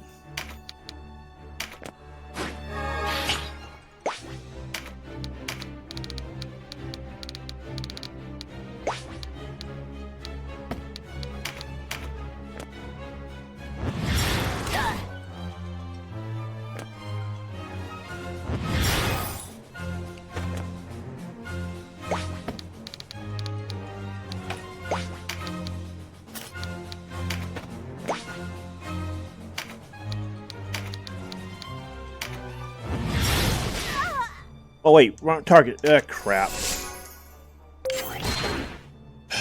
Good thing we got, Chariot.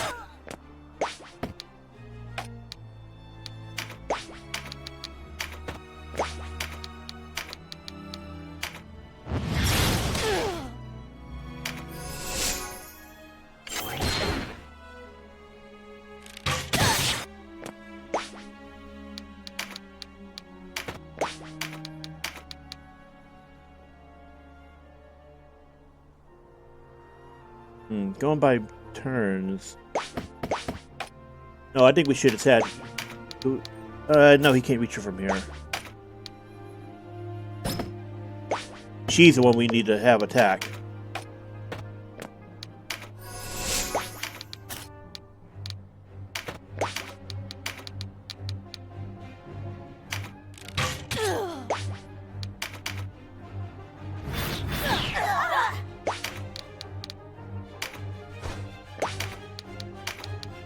There we go.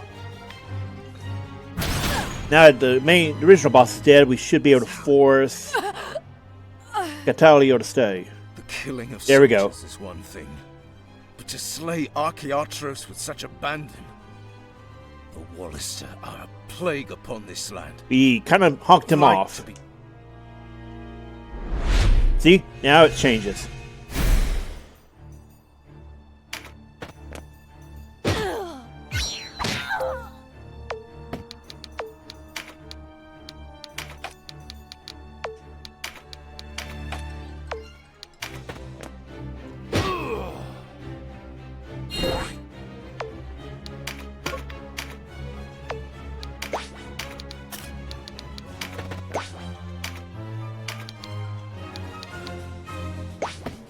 Gotta breach him before we can do anything.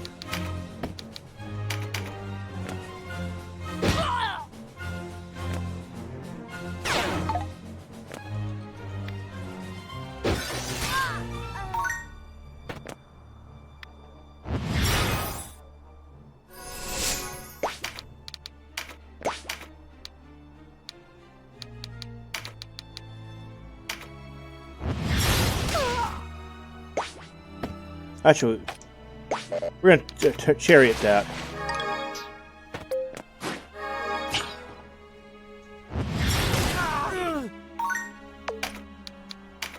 We want him on that critical card.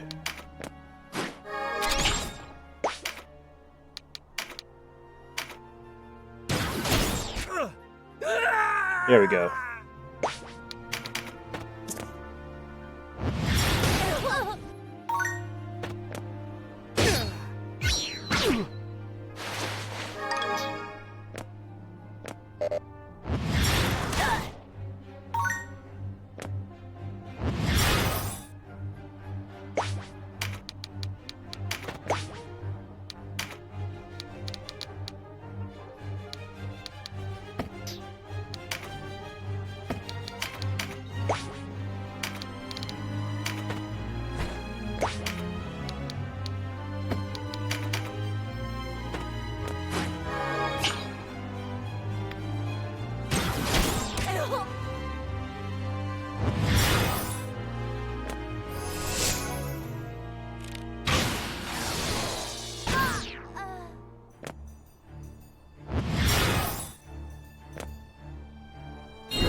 Where is? There he is.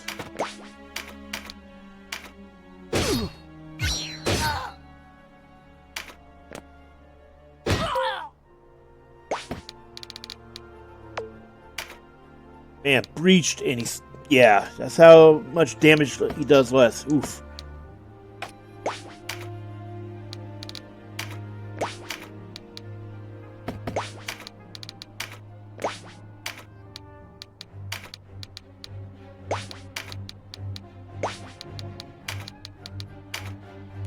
He's got some crazy resists. He's pretty resistant to piercing, but air finisher will do some serious damage.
So he can do that, by the way, yeah.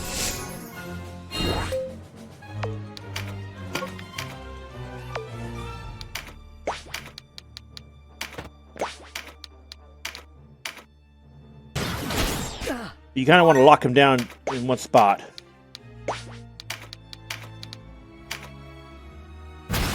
And try to burst him. But it's hard to do that if you're in a clean save.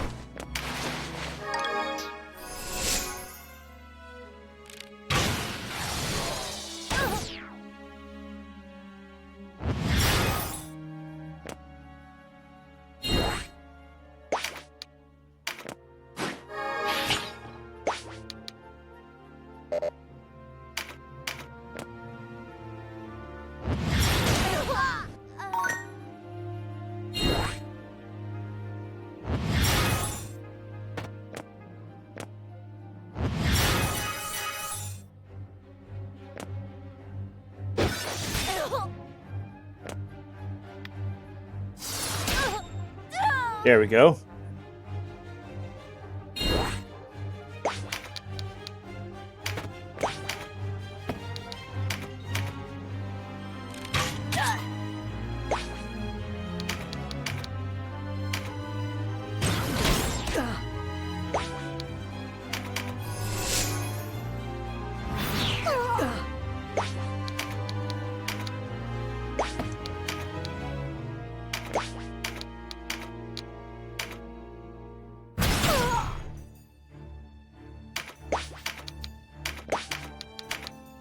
There we go.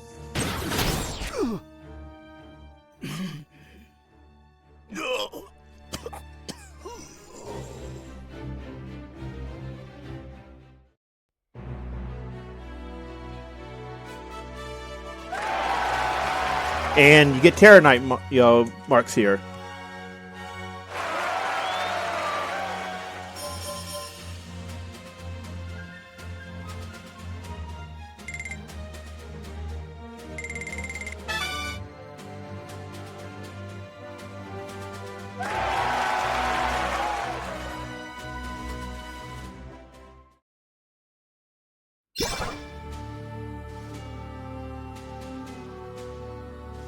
Alright, so now we gotta hit up a store somewhere.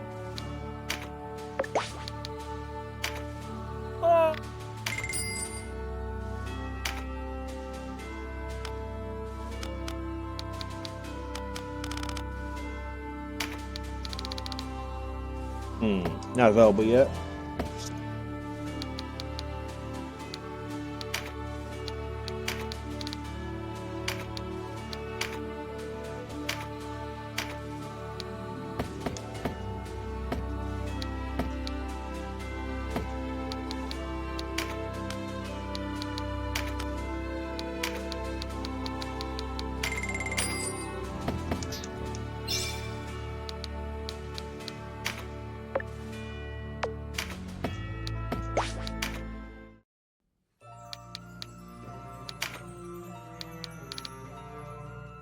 And you get different, you get this title if you manage to take him out.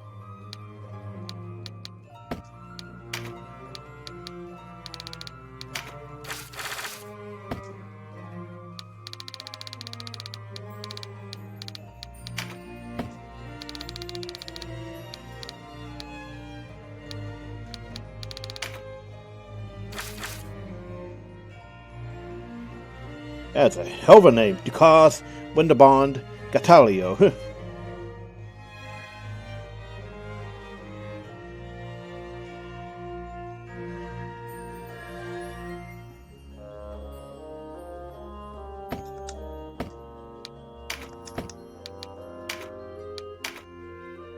Phorampa finally opened.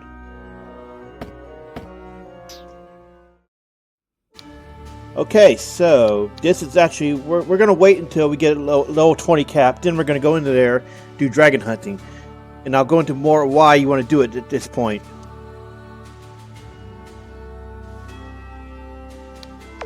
But first, let's save.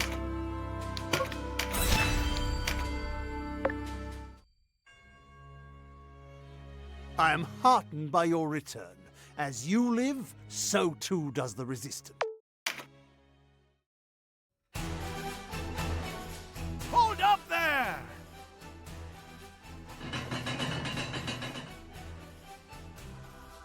Why the urgency? Aye, and then some. I'm pleased. Uh, Our path. This messenger's error. Remember, our safety is at the They may have sent their own messengers to well, true that. If the... Indeed. You have your coin. Where then? Ah, a soldier with a merchant. So you only get this dialogue if you took Xapan on. I don't know why you say Xapan. I've always read it as Xapan.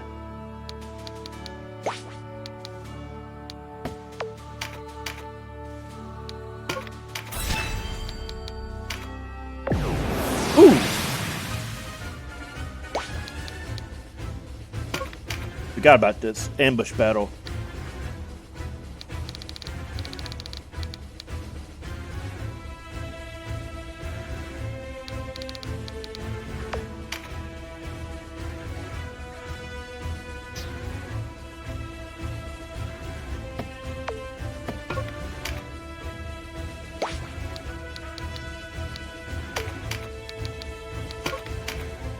Put them all back on AI while we go back in and swap Canopus and Denim back to Emmanuel.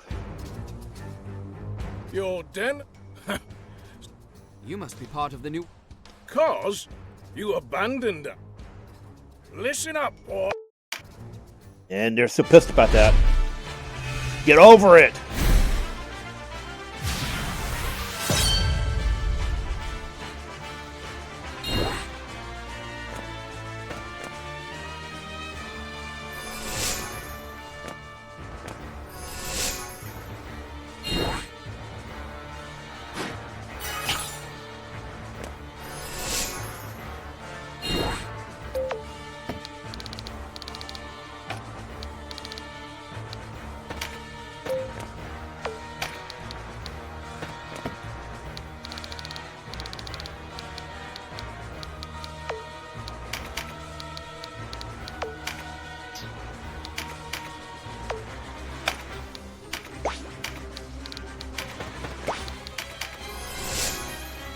Once again, since this is an assassination, just take out the boss as soon as you can.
Okay, resistance charm, so we're going to be putting those on Denim.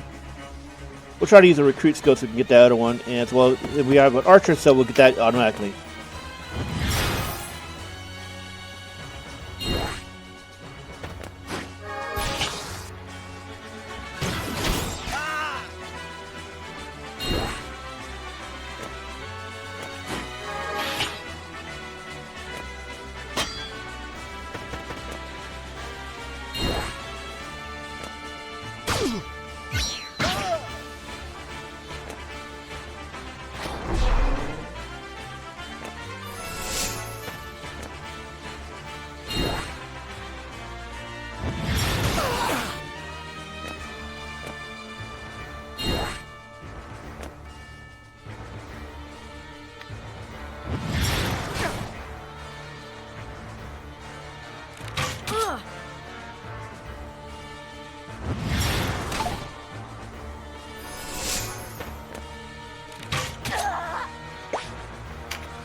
Okay, so we're gonna go do that. All right, problem.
He doesn't have enough finisher.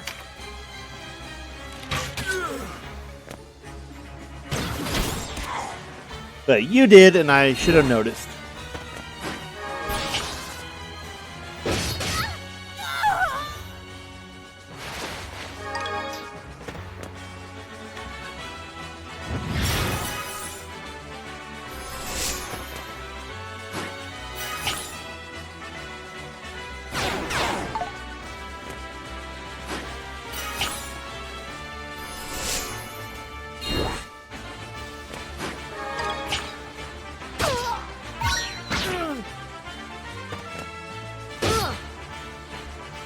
Your Cashua, sister. Oh, he has forsaken you. True power is... But you know better. If you have the best interests of the Wallister at heart, you will leave. Funny thing is, this is kind of foreshadowing. What is your business and how do you know who I am?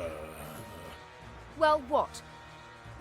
You see, a society free from the repression visited great, upon us you're by gamers. the ruling elite. And to make the joke. Well said. See, you thinks maybe the Duke will... I follow one thing, and my heart tells me to remain by Denham's side. Valeria be damned. Again, foreshadowing. Ah, I see. Sister.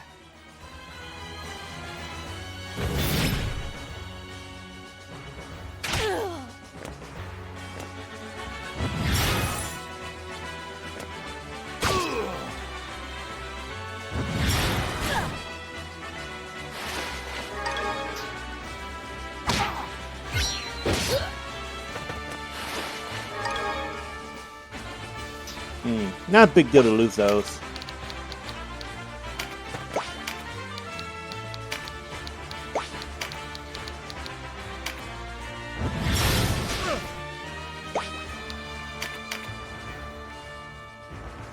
Depending on what the mage does, we may need Canopus to finish it off. Nope, mage got it. Well...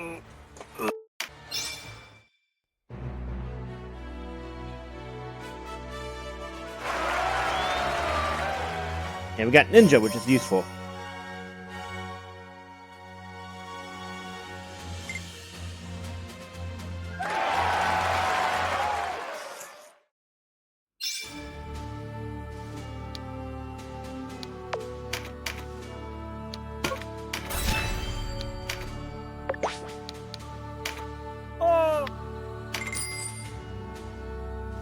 Let's see.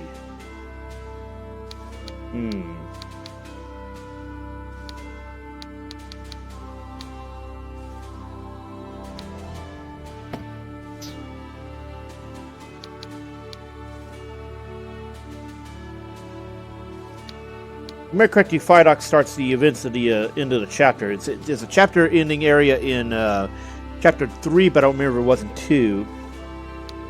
And I'm thinking if we might have to worry about keeping out of here, keeping going from there for just a bit. Because I really rather go there after after we get level 20. Let me double check real quick, because it's been a while since I had to do chapter 2 law.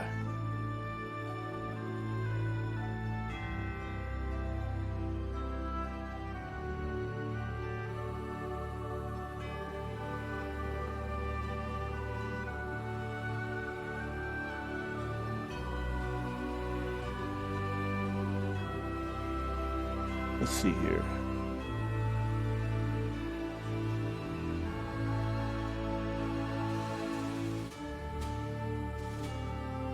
Okay, we go to there. Yeah, this will start the end of the chapter. So now, unfortunately, we could not get the level 20 cap unlocked. So it's unfortunate. Right now, we want to go over and do dragon hunting. So you're going to want to make somebody a beast tamer. Usually who you're not actively using. Unfortunately, we got these two are like really low level, so they're kind of, bad ideas to bring them. But, that's what the experience charms are for.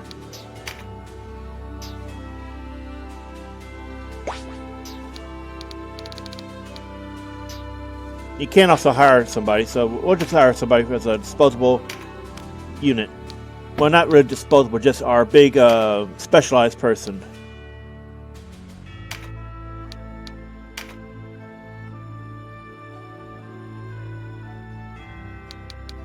What do you say? Right.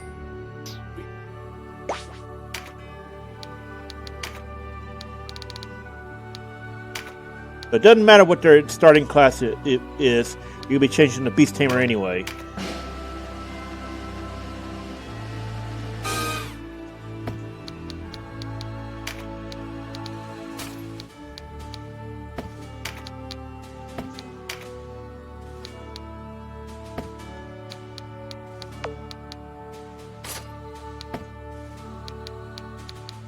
Now give them excess XP charms unless you feel inclined to just do training.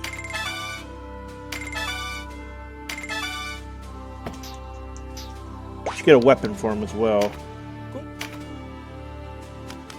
It could be any weapon they equip. I just go Axis.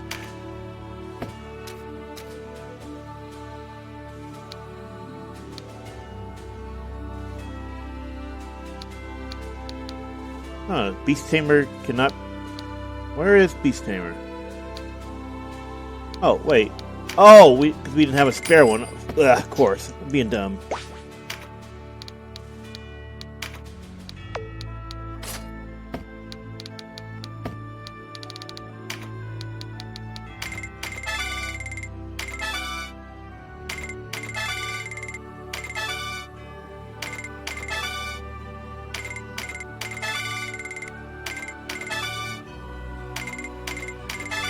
You really only need to bring them up enough so they don't get, one-tapped.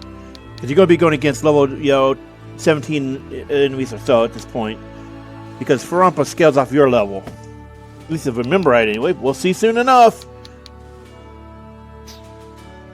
Make sure I have their give them what you've been using so far.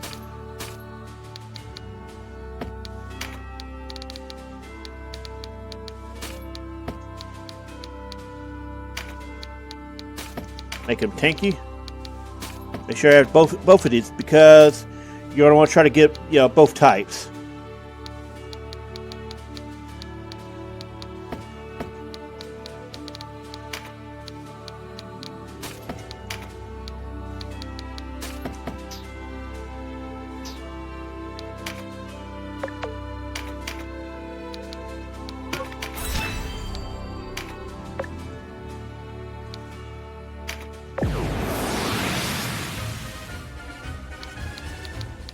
Get rid of spawn. And let's see. You don't need more. You don't really need more than one cleric, so you can get rid of one cleric and switch it out for the Beast Tamer.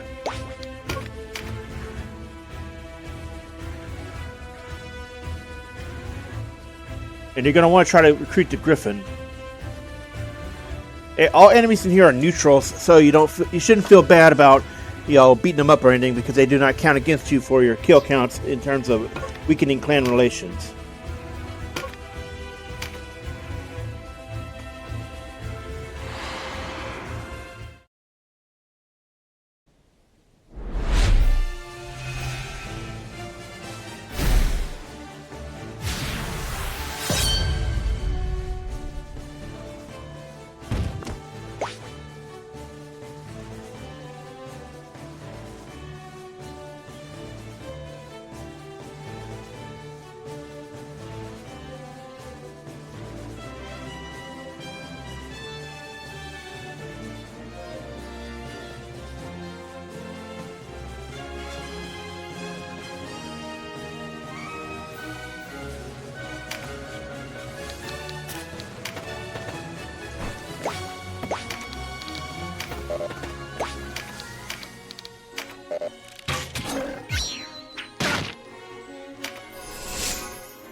See, they're level 17.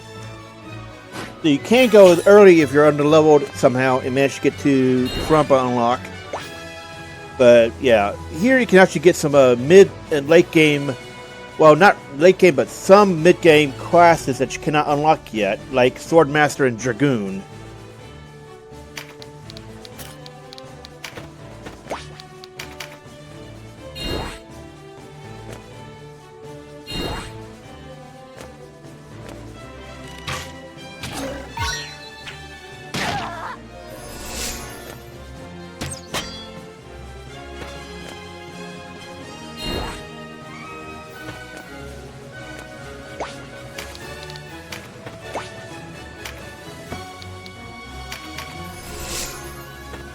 And the interesting application of Beast Tamers is they get access to the Lobber skill, which allows you to use items from long range. And believe me, trust me, that ability is incredibly useful mid and late game.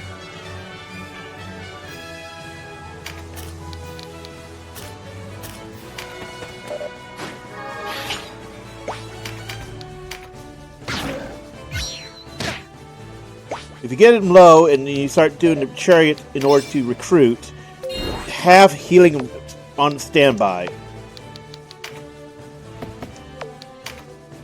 Also, Phorampa is a great way to get some money early on if you don't want to do crafting exploit, because it's going to allow you to get a bunch of Oberos every time.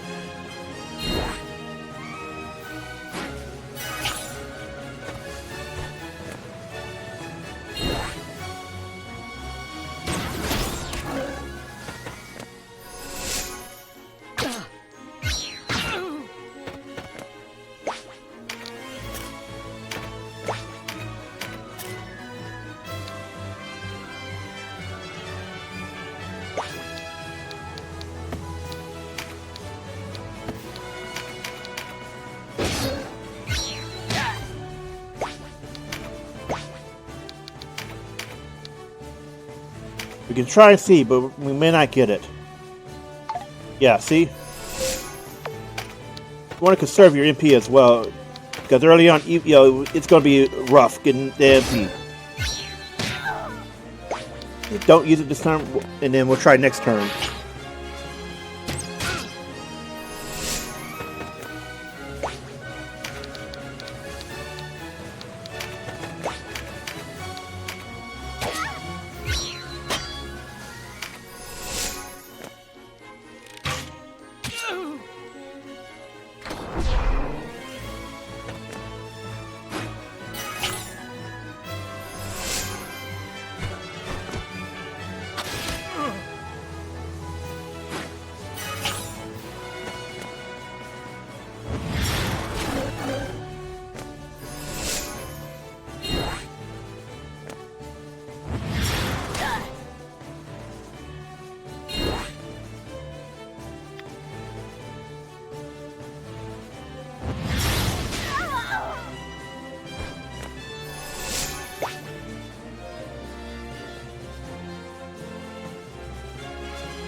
At this point, we're going to turn off the AI because I'm worried it might kill it by accident.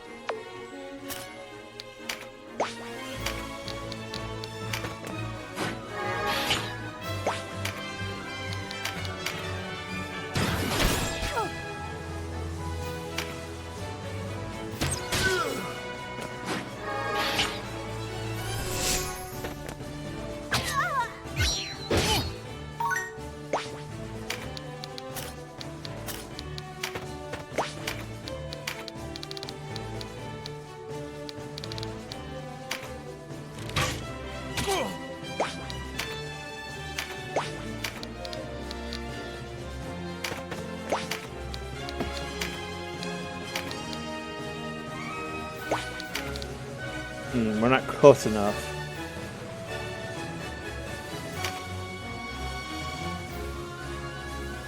Hey, worked anyway.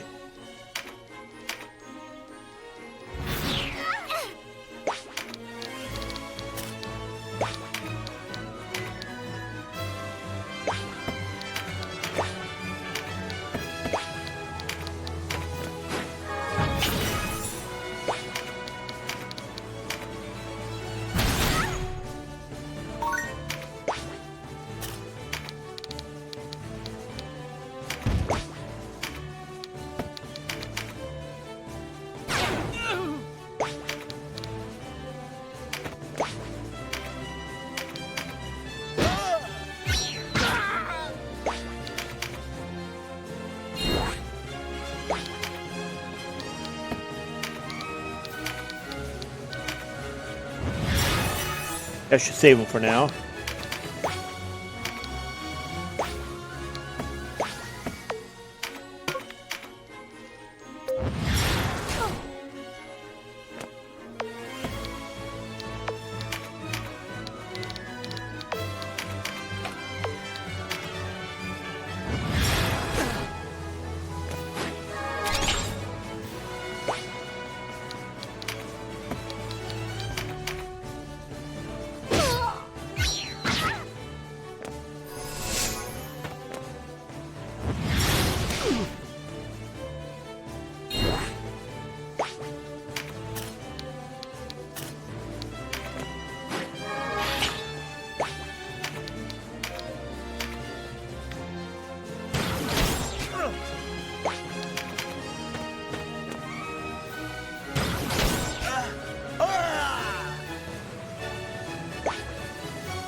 exactly who I was going to see. All right, there we go.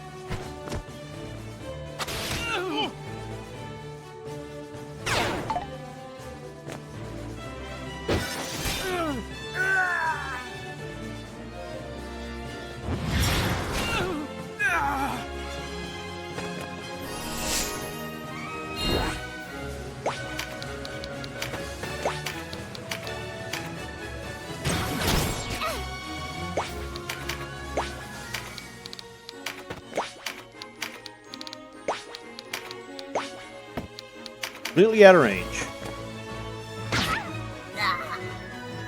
There we go.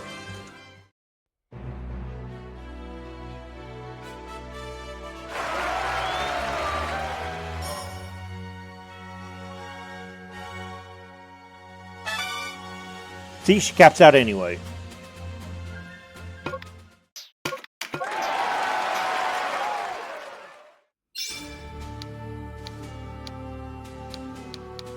Let me look at this. I think that's the one we're supposed to be, remember correctly. Oh, it's Field of Fallen Shadow. That should be right there. Okay. So here's what we're going to be doing. Take a quick look here.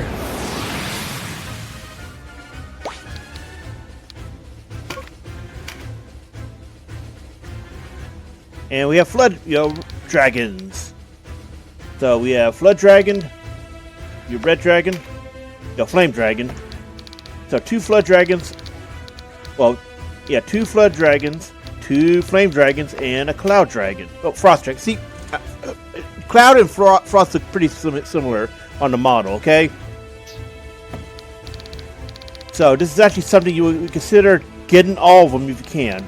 But remember, thanks to our lucky drops from much earlier in the chapter, we do not need to get the flood dragons, but we do need to get the flame and the frost dragon here. This is required for both a strategy in chapter 4 as well as a side quest that only activates in chapter 4.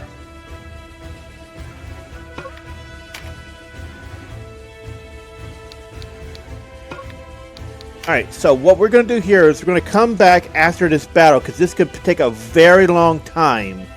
So we're going to do that off screen, and we're going to try to get at least the 2 flame dragons, and the flame dragons and the frost dragon.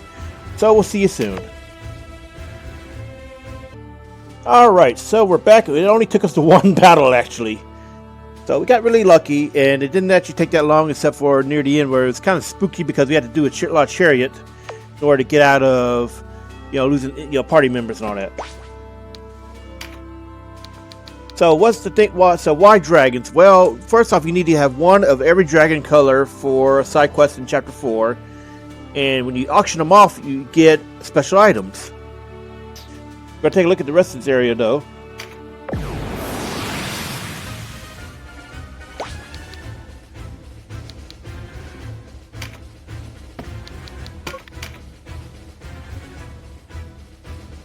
This is an undead area that has regular dragon as well as flood dragon. And I'm kind of tempted to go in here because, there's only a few enemies, and we could go and get that regular dragon because we need 1 for it. But if I remember correctly, griffins actually count for this side quest. So you don't necessarily need to get dragons, but it's easier just to think, oh, dragons.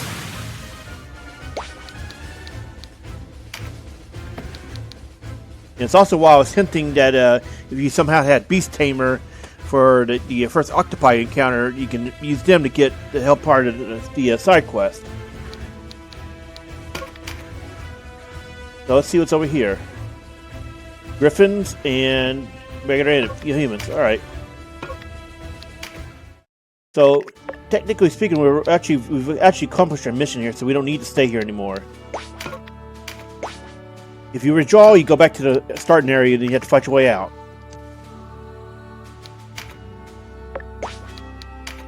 Good day. So now we're going to be selling these guys off. You get better money for higher level monsters, no matter the race.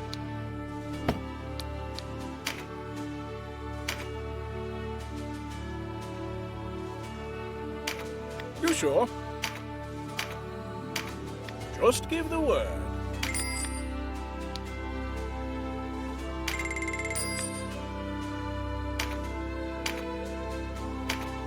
What do you say? So, they can speak to us? What do you say? Okay, so we're not going to sell the duplicate flame. We're going to swap one of them out. Come again?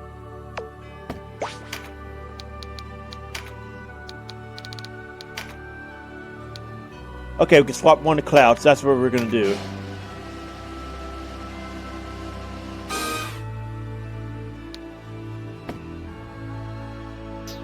Now we don't have to go find a cloud dragon later.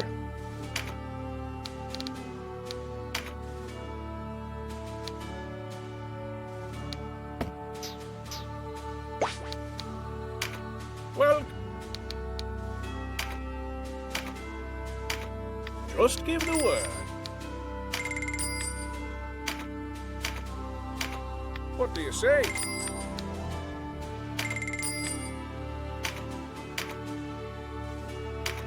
Just give the word. And it's extra money for a relatively low effort. Now, here's why you want to be selling dragons particularly. Not only do they give you the guaranteed item, but they also give you a consumable. Okay, so we got 4 of them. Good, okay. These are boss abilities, but you can buy them. And you'll notice the red icon. This means there's a limited amount available. We can get 3 from this one, and they're extremely expensive. So I would not suggest buying these until Chapter 4, because there's a fight in Chapter 4 on a clean save that can be alleviated big time by having these orbs. And we will get to that in time.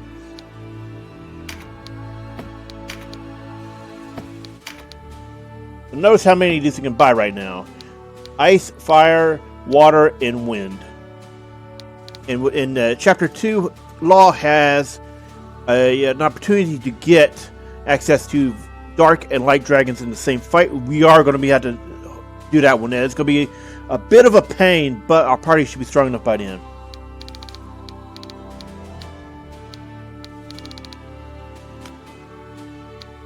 And notice we have access to the ones that I talked about. Since we sold off, then we can get them again. And if we get regular dragons or dragons that are not of these colors, we can just buy the marks. Again, they're limited. So we sold 1, but we got 2. So I think in theory you could keep resupplying by buying 1 and then converting and selling and looping over and over. Just to turbo crank the stock. And since we have some excess money, we're going to go ahead and buy these.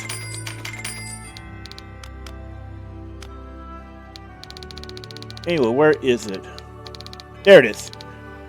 Brace Skewer. So this came from the Griffin. It boosts Dex and Agility. Dex, as you'll remember, it is regarding your range damage primarily, but it also improves melee.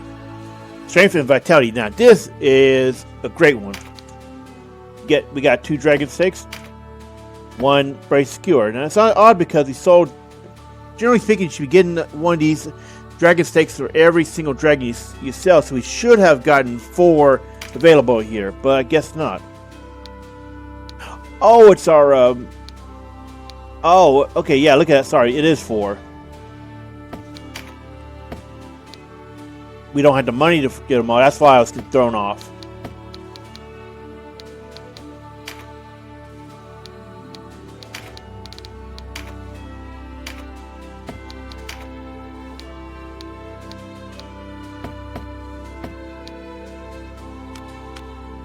You can consider, upgrading your gear in a bit. You might want to consider it actually, because you're going to be at the point where you're going to be starting needing to use upgraded gear.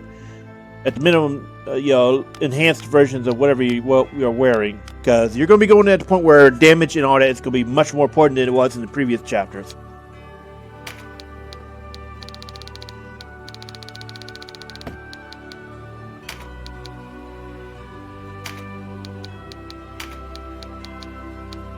Sadly, we don't have much money right now, so there's not much point in gearing up.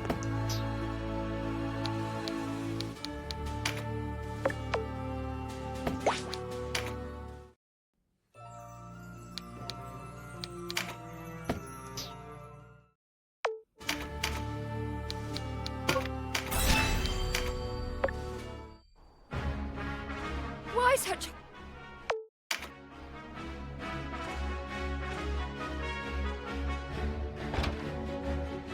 Sir Leonar, I wished a private word with you. Why such... It is a matter...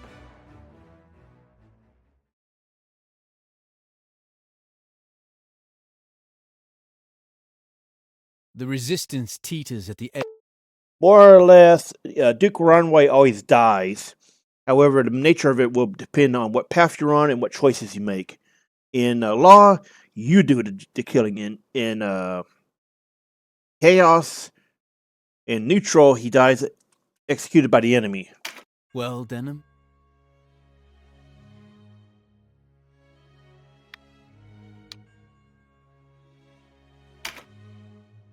A poor replacement for the blood of Gargus.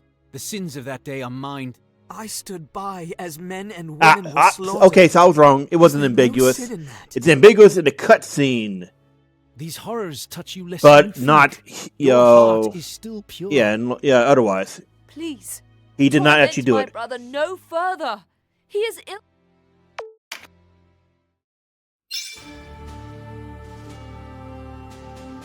And you get a different title depending on what choice you make here. You'll notice everything else is locked off now. And we have a battle.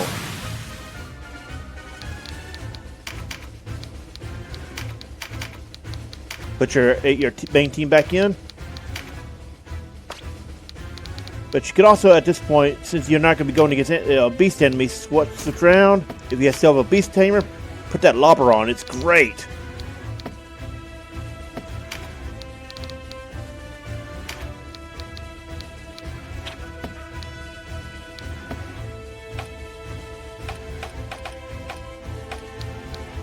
Don't want to put some items on him so he can start do self-healing.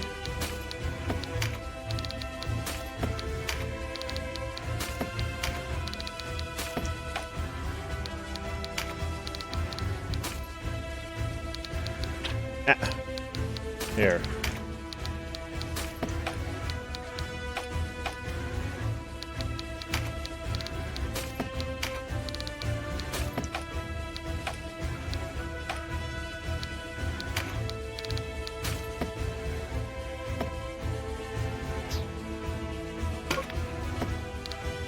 And notice you can't scout. There are going to be instances in all routes where you cannot do that.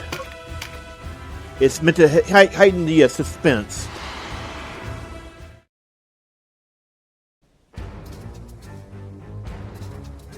Who would have thought we'd meet again like this? Here it's because it's Vice and Arycelle. Vice? What? I had hoped the good knight Lancelot might let... You need only... Calm, Arycelle. But they are the backbone of the... Gaussen said much the same thing.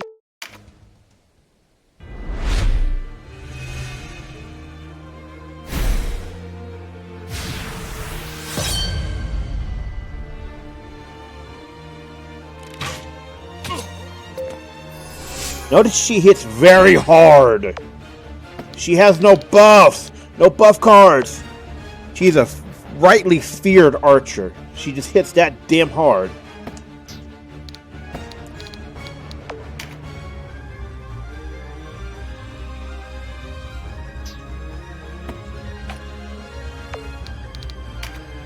Okay, hit point restore. Debuff. Okay, we definitely want to pick up that debuff, one, because that is strength charm, and getting those this early on will help a lot.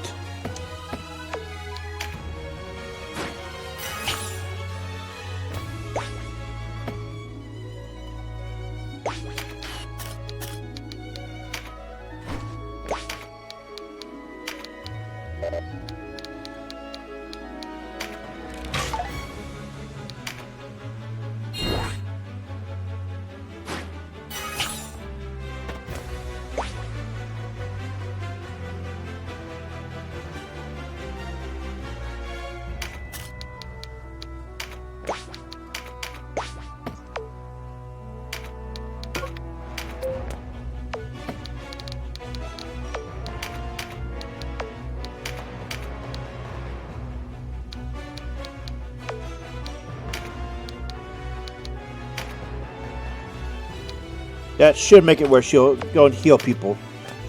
They're getting low enough for the AI to trigger.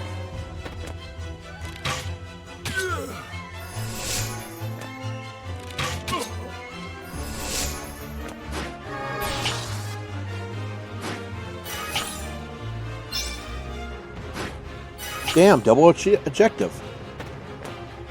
Very nice. So which ones are left? It should be debuff. Yep.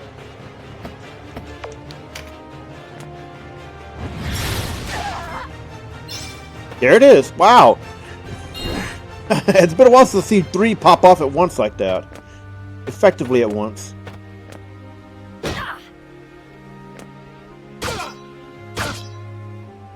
You want to consider putting a debuff on Vice over there just because, yeah. He's going to keep hitting hard. He's one of the bigger threats in this other than Arycelle. Arycelle's arguably worse here.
We need to debuff him before moving on.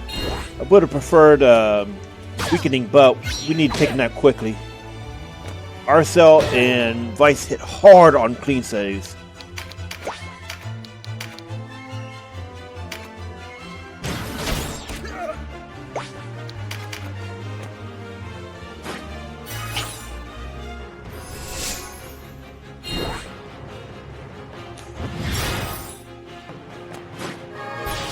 And if we can keep that cleric occupied just healing him, that's wasted turn, because we're going to be damaging the heals anyway.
So remember, you don't need to send him to hit. Sorry. Need water. You need to send him to hit point critical, then he'll, into battle.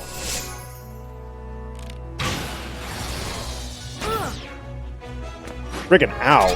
Oh no. She's got crit now.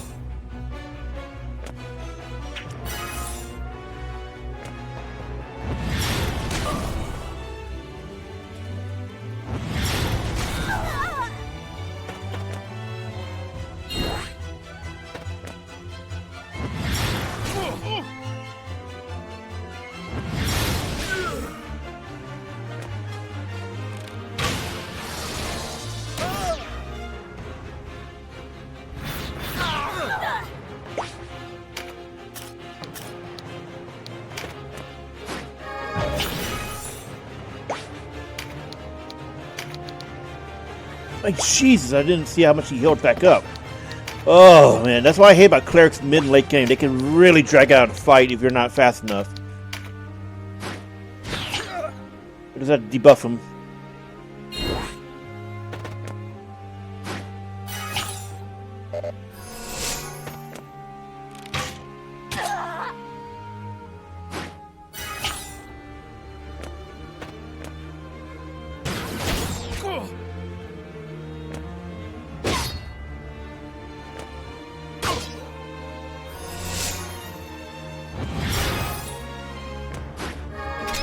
Now, this is kind of why I wish the level 20 Union unlocked before this fight.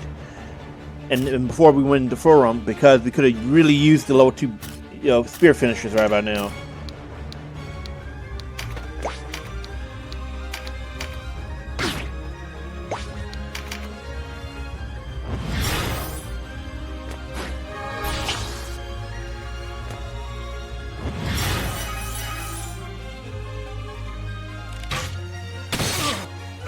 Friggin' now, yeah, that's why we got into quickly before she pulls that.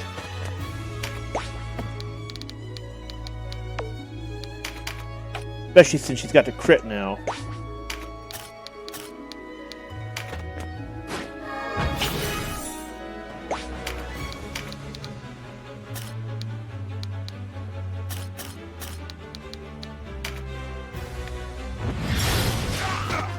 Ooh, how do you like it?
We're gonna try to get him low enough for a Denim and Canopus double finisher combo.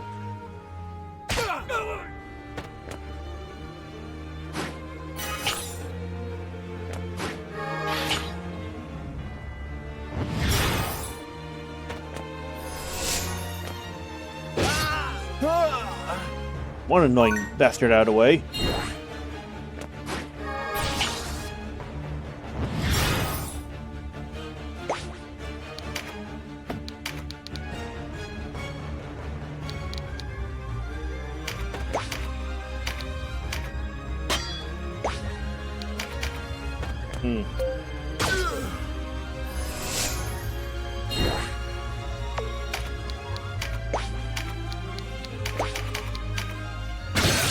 Ooh, that looked like it hurt.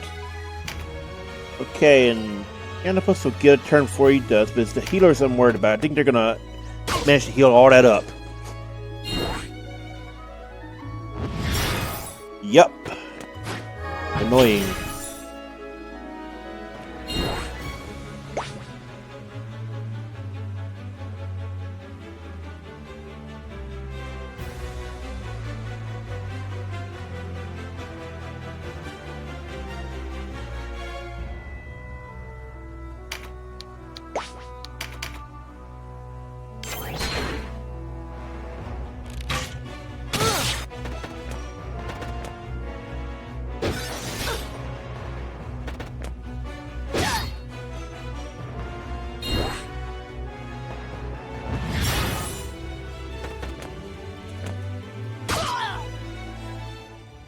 I'm sorry, Denim.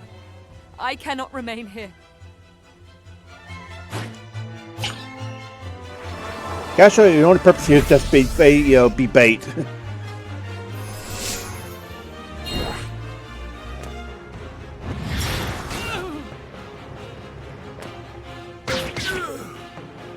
Let's see.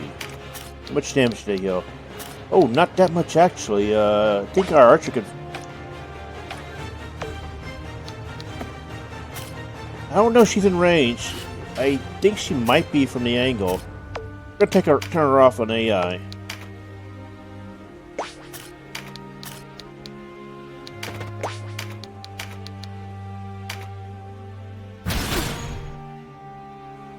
The reason why we're gonna try to use a bow shot. Okay, she's in range, but oh, we never put it on there, did we? Tremendous shot. Ah. This is enough though. Wait. There we go. Call off your men, Denim. What? Hey, that should actually finish the battle. Okay, I'm kind of confused. Yeah, it should have been hit point critical. Maybe it's a different battle I'm thinking of that. You know, vice the target, you only need to get him hit point critical.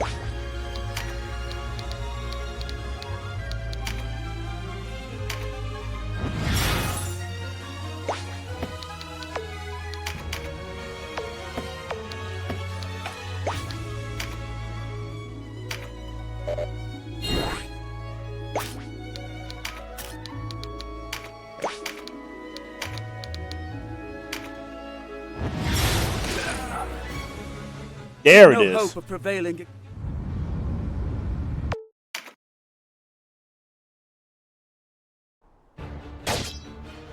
And the Dark Knights are attacking.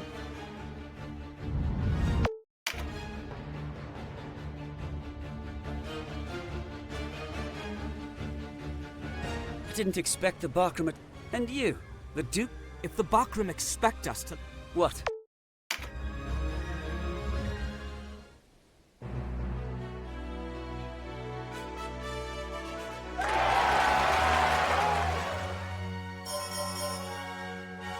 Now we're going to use those strength charms on Denim, because again, remember what I said about charms. You pretty much use them on Denim unless you have the ability to save them. Because there are points where you're going to be running over capping and you can only hold 6 stat charms at a time. But put strength ones on Denim. And try to save intelligence charms for your dedicated mage. Oh, and the party cap has gone up. Okay, good. It's still not 20, but it's good enough. Yeah, we're going to be able to do an off-screen training real quick in order to get us back up. But first...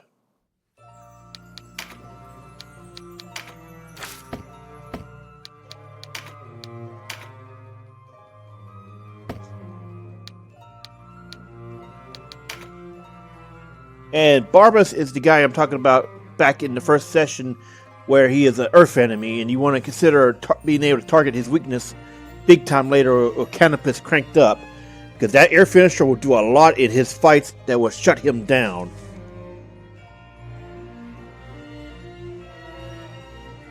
And if you look at his history, I made a joke in the Let's Play about him being Darius, and yeah, he's not that far off. He's annoying. He's a giant of a man, and he got famous for, you know, killing a superior. So yeah, he's not really that far away from Darius, especially visually. Damn, kind of forgot about that part.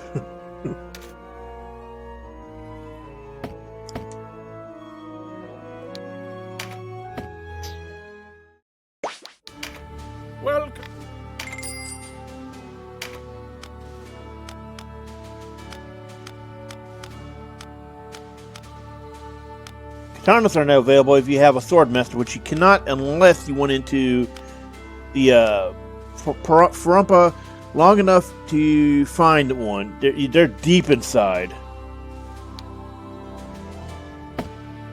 Actually, wait, let's see.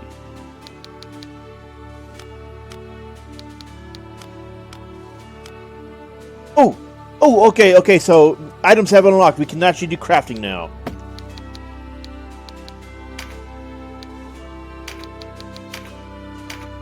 Basically, burn all of your money on Petri Darts. There are some more efficient ones, but I know the easiest one to remember is Petri Dart. Notice we are at 79,000. You sure? Just give the word. Now sell.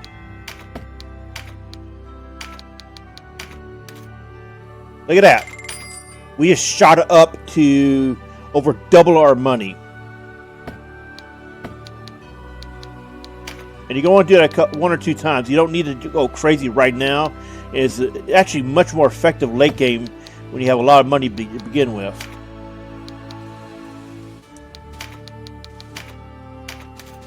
You sure? What do you say?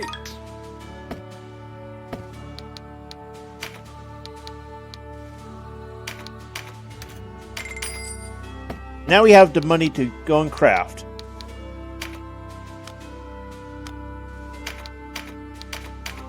What do you say? We won't have access to everything possible to craft at this point, but you should craft what you can. What do you say?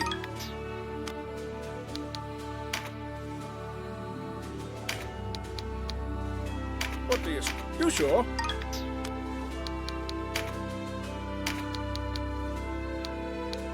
Just? You sure?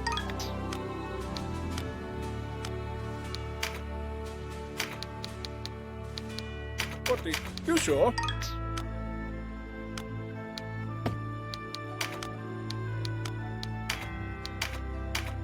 Just give the word. You sure? You sure? What do you say? You sure? Just give the word. Now you're going to see massive increases in defense, as well as stats in general. Just give the word. You sure? Just give the word.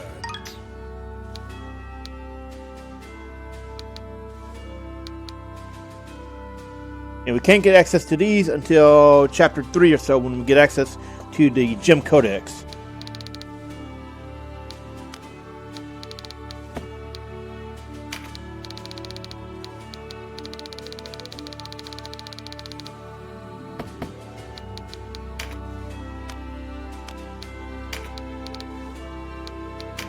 Should buy a bunch more of these. We're going to be going into a series of battles soon.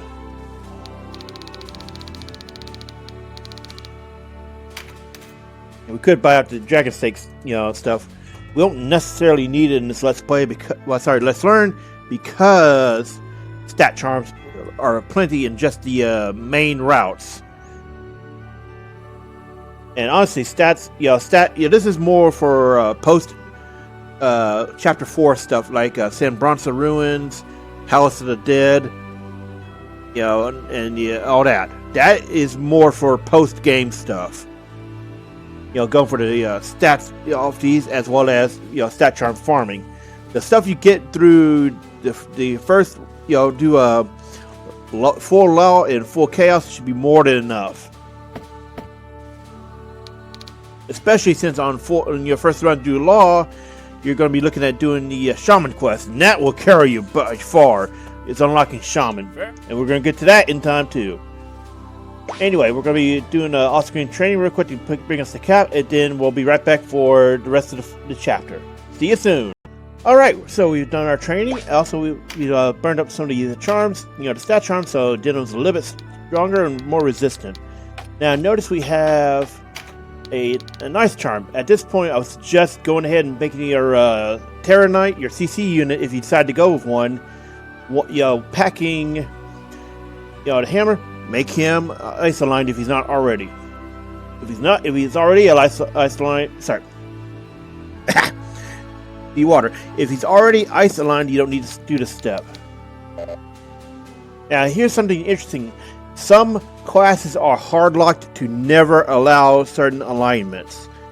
Terra Knights can never be light, but they can be dark.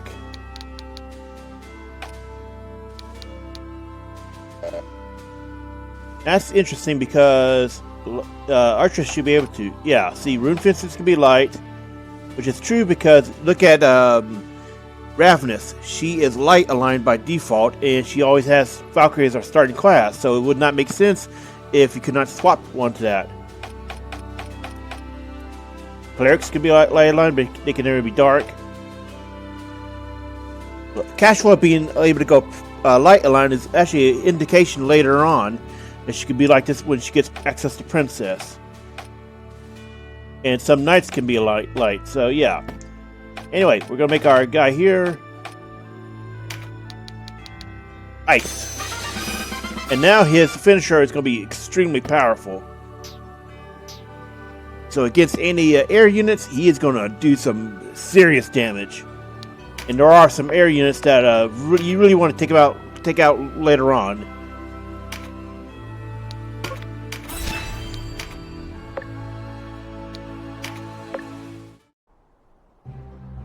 Now this is the first battle where you get access to light and dark, dragons, and we are going to want to get them. So you're going to see this drag out a little bit.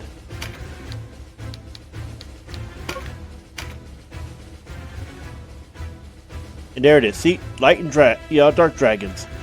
It's the earliest you can get them, and you want to get them because you need them for the side quests and to access their orbs.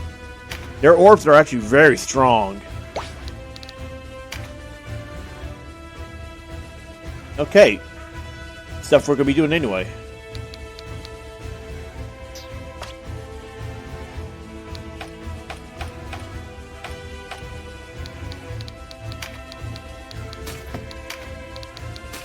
Go ahead and get Mending Salves on everybody.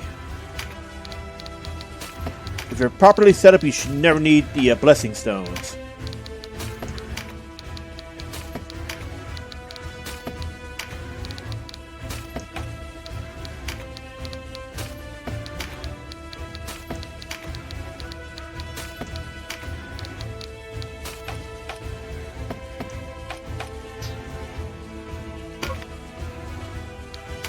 Oh, and by the way, check your clerics. At this point, you should have them equipped with Mother's Blessing.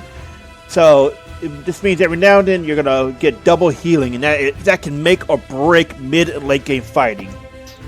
Honestly, we're still in the early game here because we're only up to near the end of Chapter 2 Law. There's still Chapter 3 Law and Chapter 4 Law. And if you define early game as only the first and second chapters of a playthrough, that's not quite true because whose creature are you have effectively 12 different. Well, Brantin, maybe. Let's see. Are you blind to the army at our gates? Well, you have almost 12 different chapters to play through. Technically, it's like you got 3 different chapter 4s, 2 different chapter 2s, 3 different chapter 3s.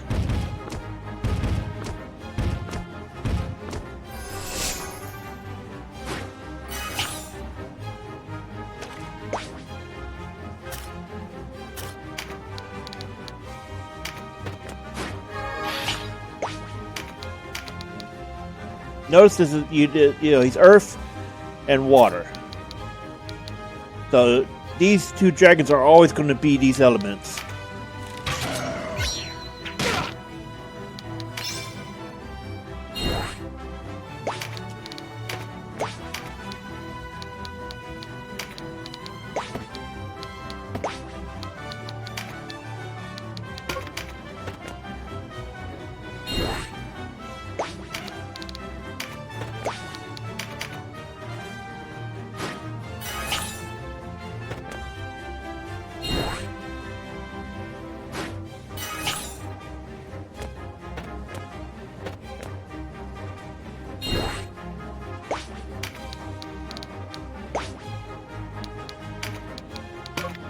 we're going to set everybody except the Beast Tamer and our main 2 to AI.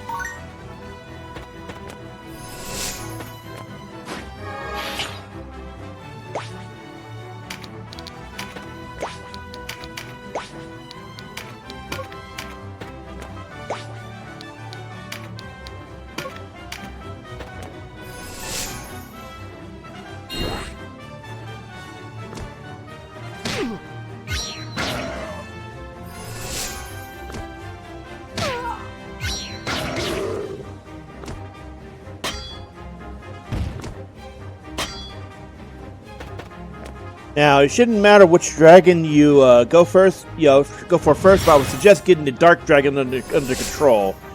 He's a little bit nastier in my experience because he has a nastier breath.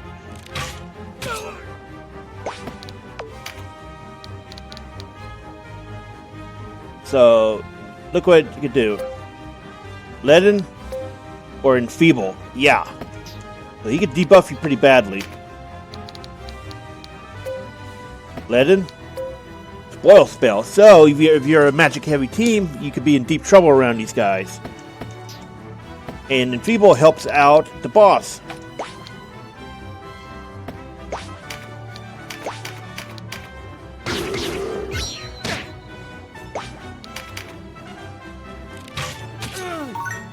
Meanwhile, the AI will take care of everybody else in the meantime.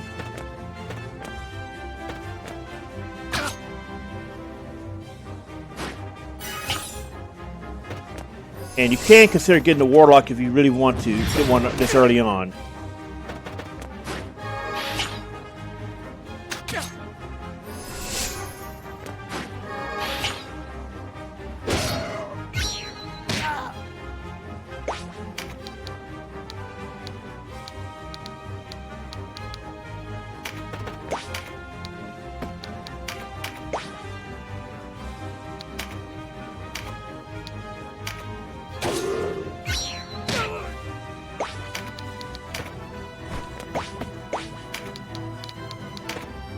Grab that physical, because we're gonna want Canopus able to one-shot or do some serious damage to the dragons, as well as one-shotting the boss when we're done getting the dragons. Yeah, this can take a while, so you may see what I'm talking about. But again, Chariot Tarot cheats the hell out of this. This is one of the best examples of why you should abuse the Chariot, because the RNG can be awful.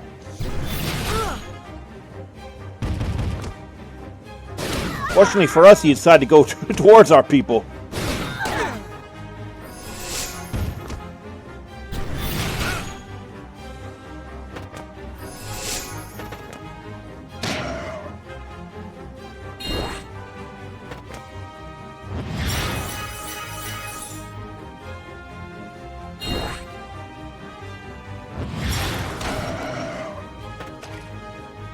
Let the mages just tear up the golems. You do not need them.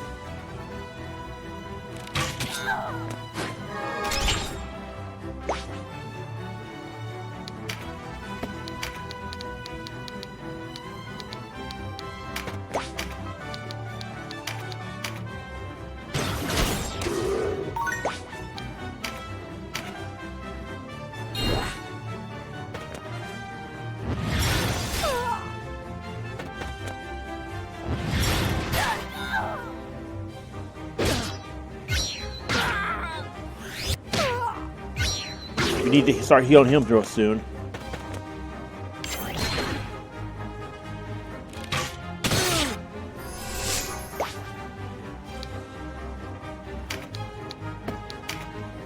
Oh, well, we need to reset because I forgot to put that back on. It's okay though. So I just noticed, yeah, you need to have the actual skill here. We're going to be recruiting. That's on me. That's why you save constantly. Tactics Ogre.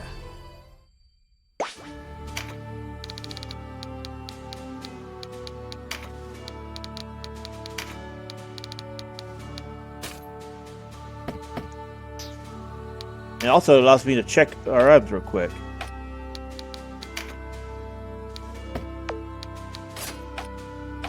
So yeah, we kind of forgot to. Oh, yeah, we kind of forgot to put on superior weapons as well. So yeah.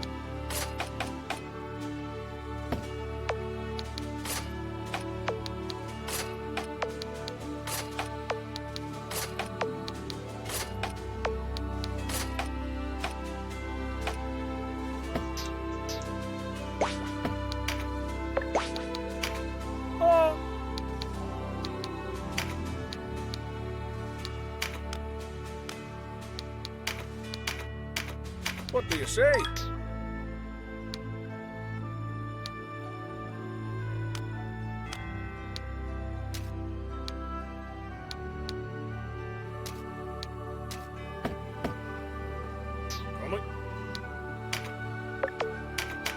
Now we're ready.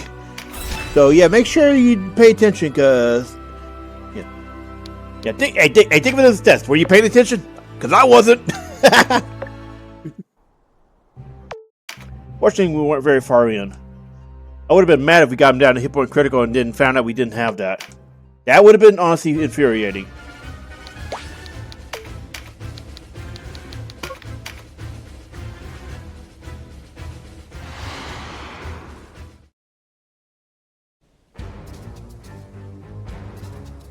Betrayer! Whose creature are you?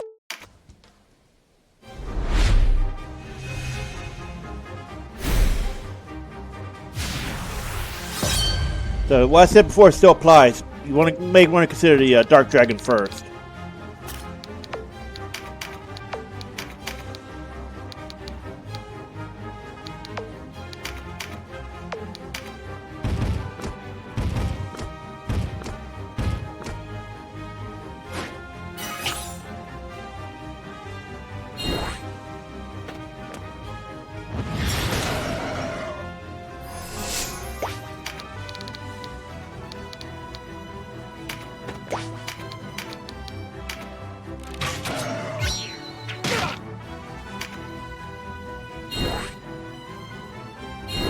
Ooh, nice. We got the double hit point. So whenever he heals, bam.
So this is where your clerics are going to be very strong because of access to Mother's Blessing. This point in the game, not just this battle, because once you get access to that and you start reliably getting it, oh man, it makes a huge difference.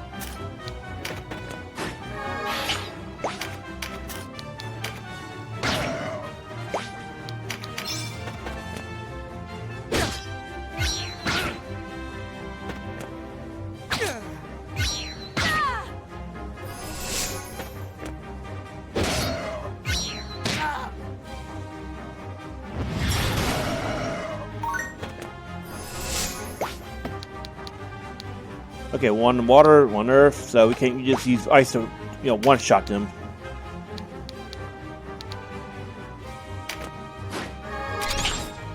Actually, now let's give somebody else that one.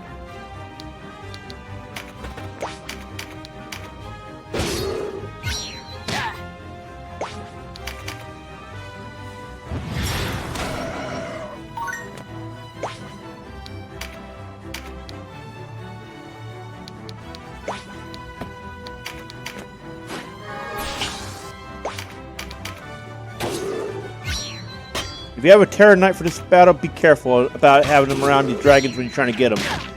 Unless you have a way to remove the Frightened debuff. Or just don't have him use a limit in the dead period. But the idea of a Terror Knight strip hard CC, and so yeah. You kind of decide how you're going to handle it.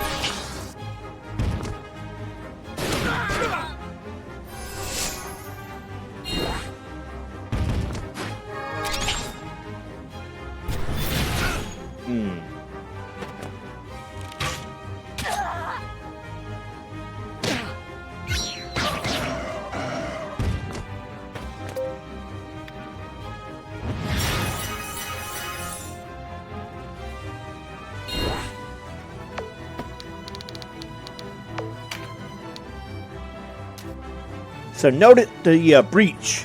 Some spears early on, especially early on, will have a bonus on hits.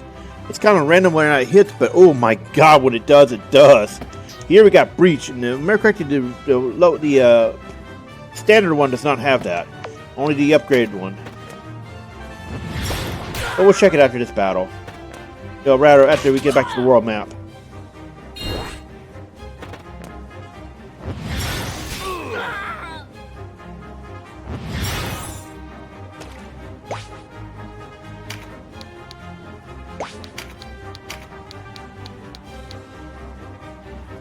Remember, he's Earth, so bye-bye! The golems are annoying, especially when you're trying to grab the dragons, so you want to get them out of the way quickly.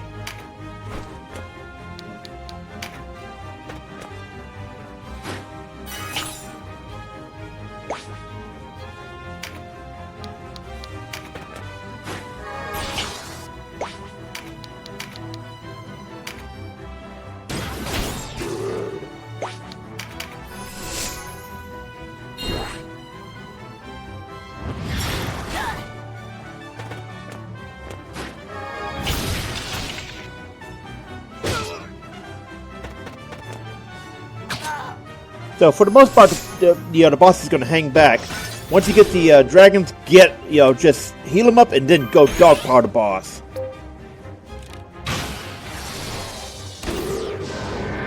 I realized. So we're going to turn off his AI so he doesn't do that. We want the dragon. It's going to be a long time before you see another light dragon. So yeah, do not let him kill him. Kill him.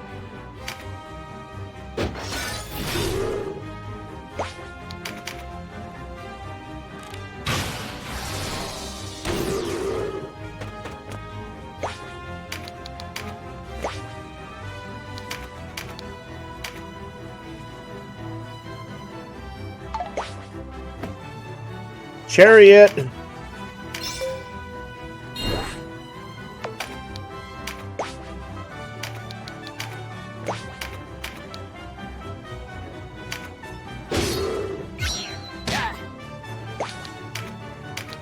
far as I know, 35% or close to 40 is the lowest, the highest you can get it, even with low loyalty. Okay, Chariot. So yeah, get prepared to see a lot of this here.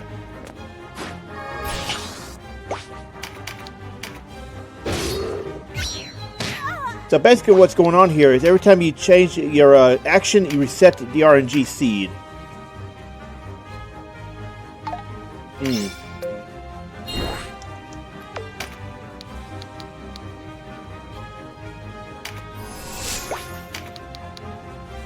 Oh, that's the wrong one.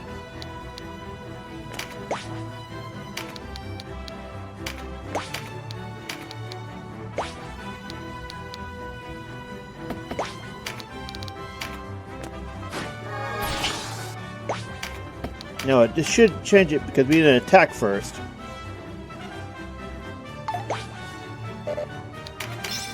Let's see. Damn it!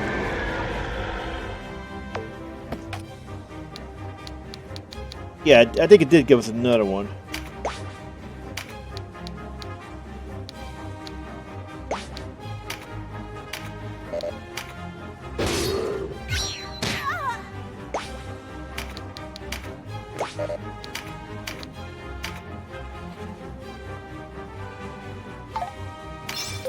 Nah. So yeah, we're gonna be doing a lot of cherry thing and trying to figure this one out. Because he's gonna kill him next turn if we don't, unless we turn his AI off, which honestly probably should, because it's gonna keep happening and it's gonna annoy the hell out of me.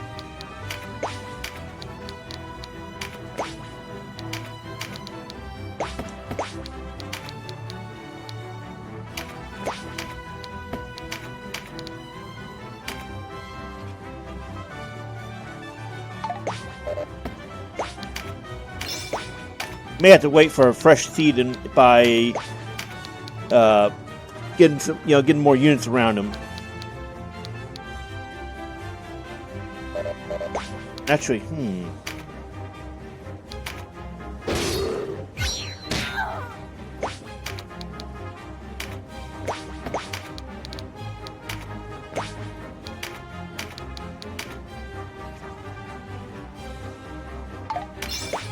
Yeah, I think that's not going to work. I think it just puts us back on one of the other paths. Okay, so...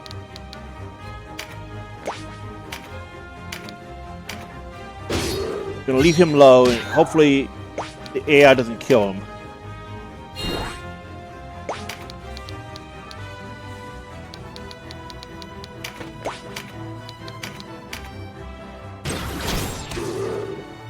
Well, Chariot, if the AI decides to target him.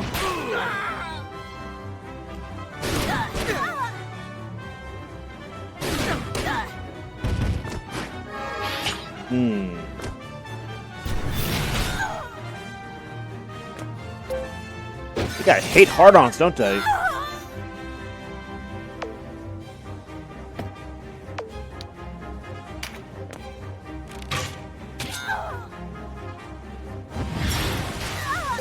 Yep, hate hard-ons.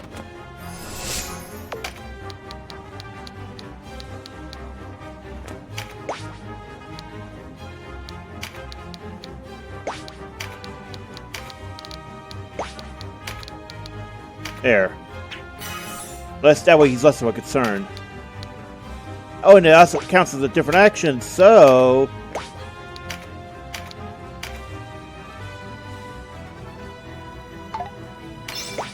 I think we could... I didn't think about that. Xeod didn't move over. I wasn't using enough of my big, my big brain here.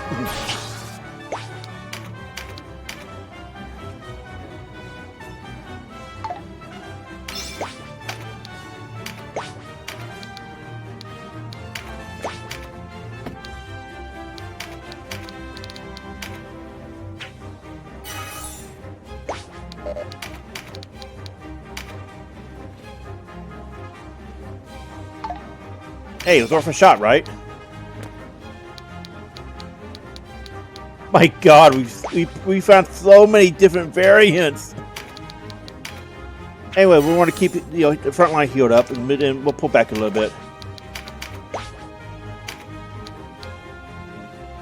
But we definitely need to do something about the golems.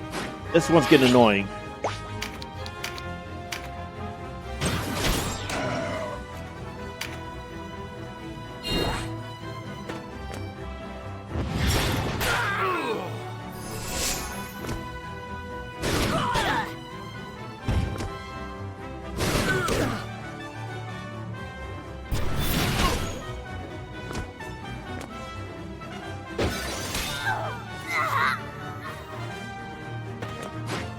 There we go, better than before.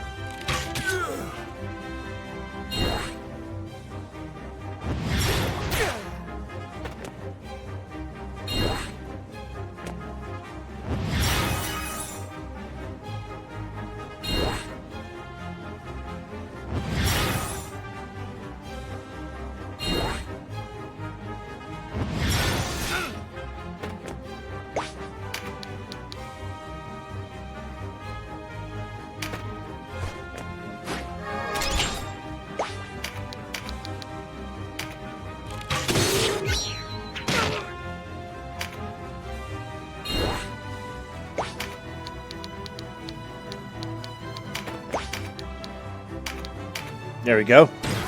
Annoying Golem down.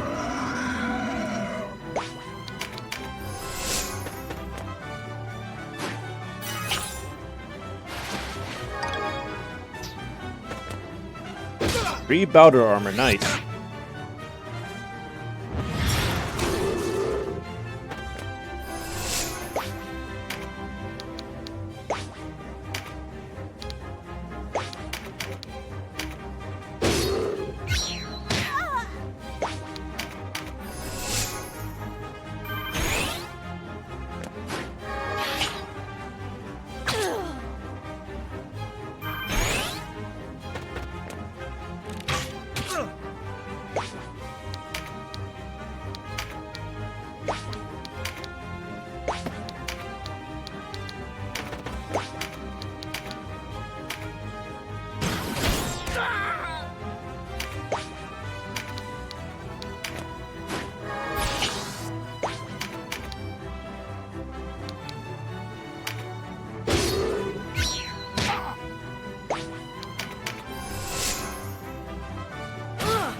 Oh, that's so nice.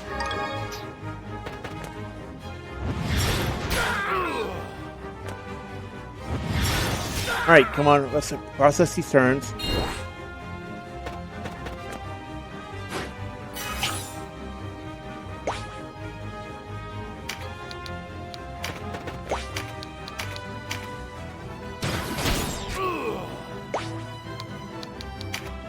Ah, damn. Naturally.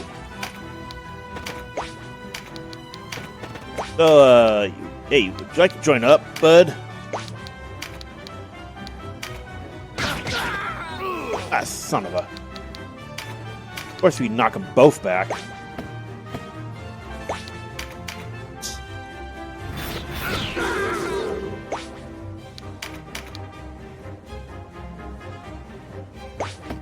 I think the wizard's going to attack that guy, so let's just get rid of the Beast Tamer.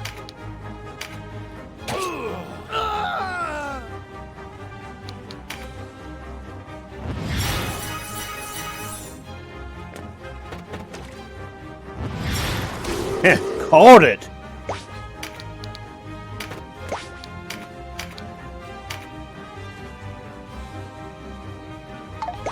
Oh, no, you're not doing that. After all we went through so far, you're gonna join us, bud. Son of a... Yeah, so yeah, you're gonna do a lot of charioting this round to get it. It's a massive household, yes. But it's absolutely worth it to get light and dark this early so you don't have to hunt them down later.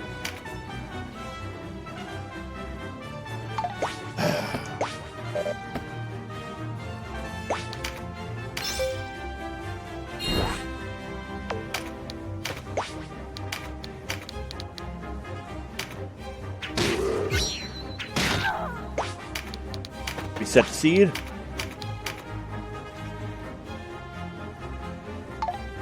It feels like you would take that extra second to say no, just to tease you.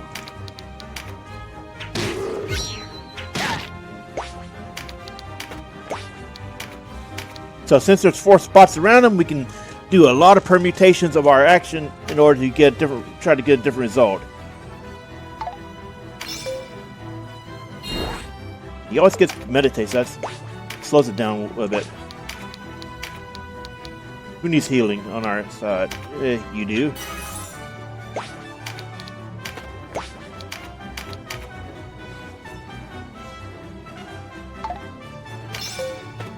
Man, he's stubborn, isn't he? So yeah, you have to keep doing that. It just might, if you're doing, if you're following the guide here in order to get the dragons, yeah, this is what you're going to be seeing unless you get really lucky RNG.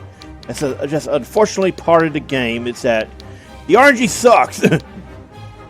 Even with the ability to manipulate it via chariot, it still sucks.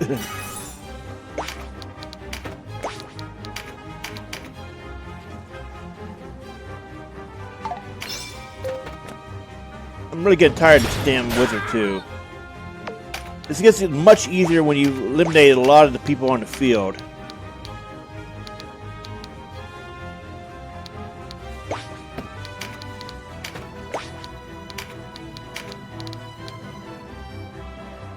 Hey, I thought he was... Oh.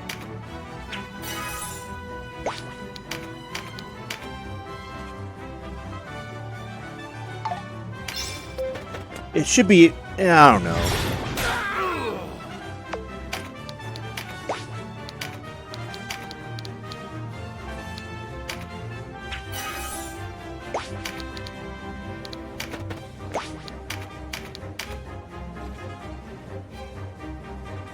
There we go! Ah, victory for us.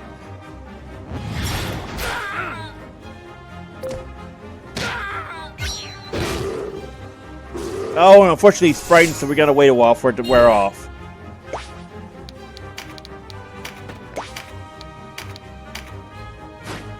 And now our dragon's protected.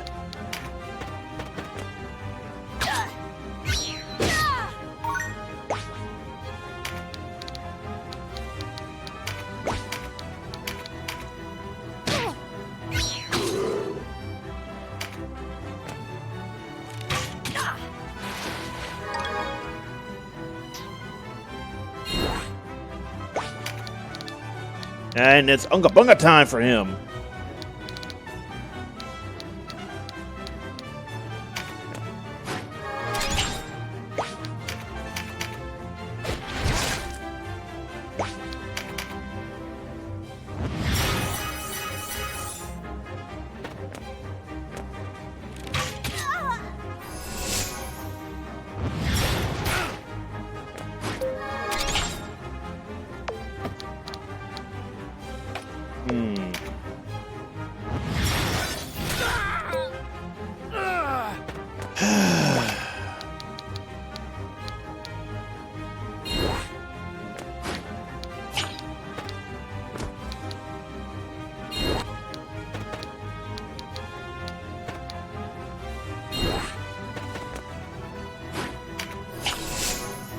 Well, we're going to use it on him instead, unfortunately.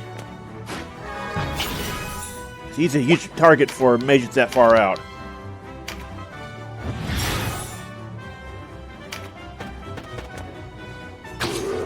Son of a... Yeah, of course, that can happen.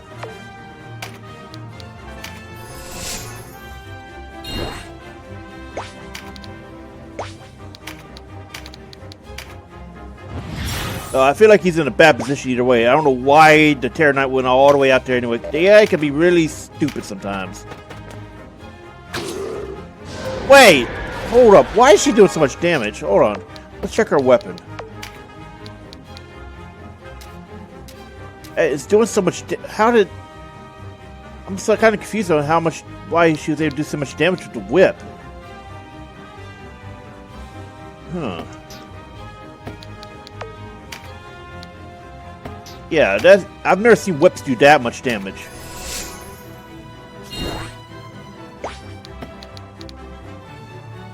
Okay, we could send the cleric out instead. I don't know why he would go all the way over there instead of... Yeah. We didn't need the major heal. This area is okay. We need both of them to go up and heal the Terror Knight.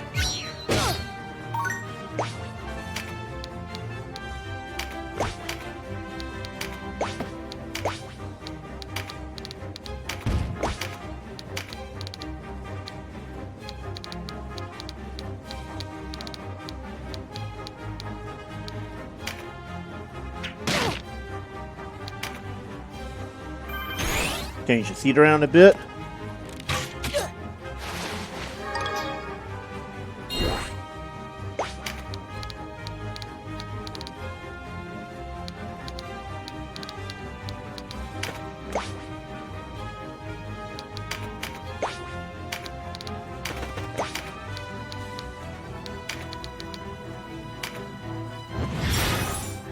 There we go. Should be able to survive the next 2 assaults, but I don't know.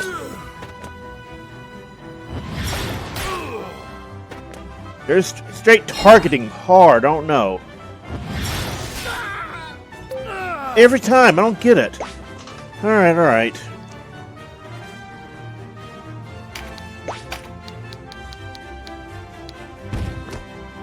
Because they really want us to try dealing with the damn dragon not being in our party. I don't like that. Feels like we're getting punished here because, you know, I didn't decide to let the mages get out of hand.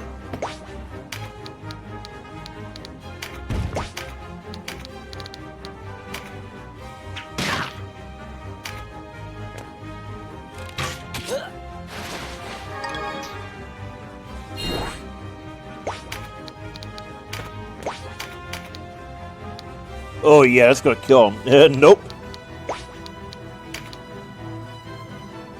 And that's gonna kill him too.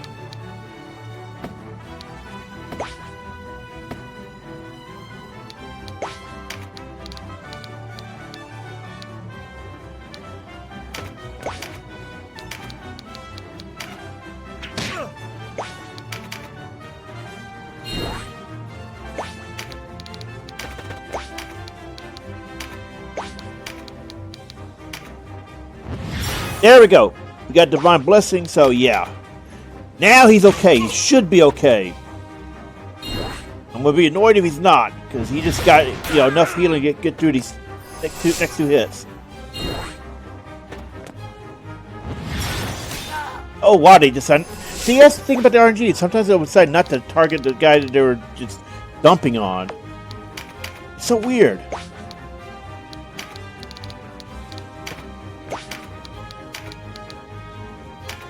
And get rid of her because I'm tired of mages.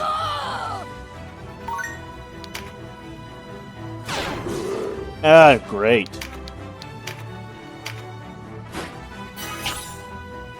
So he pretty much reapplied it. Yeah, he's going to be doing that for a while. We need to keep him away from the others.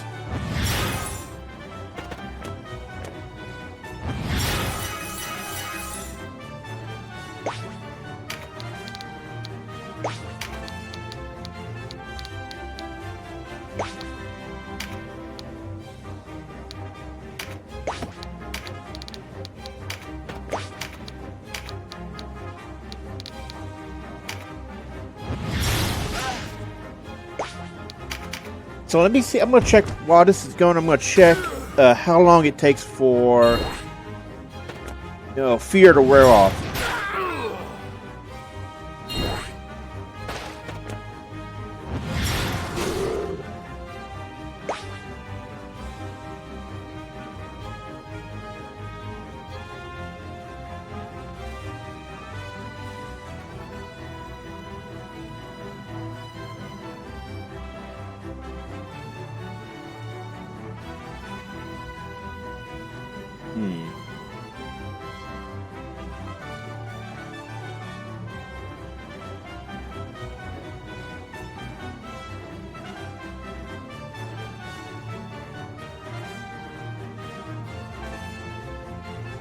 I can't seem to find a duration.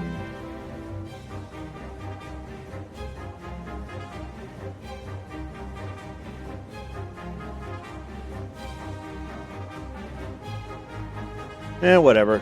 I think it's about 10 turns. It seemed like it wore off not long into this fight.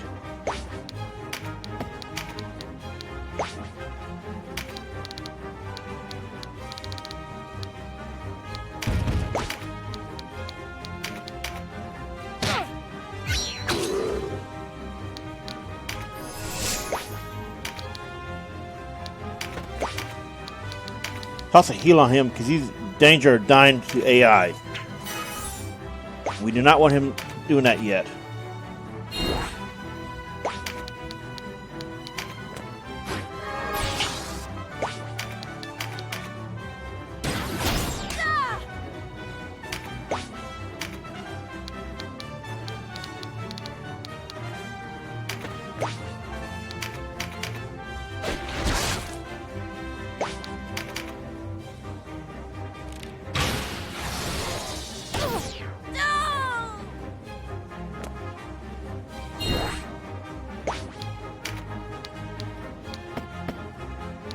I wonder.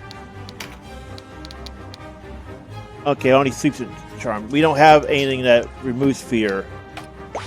Shame, but honestly, if I should think about it, start putting an item or something on it, nullify it.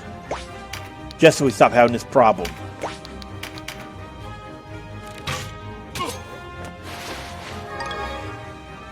Oh, we're gonna want to grab that, kill that archer to get the Magus Mark, because that enables Witch.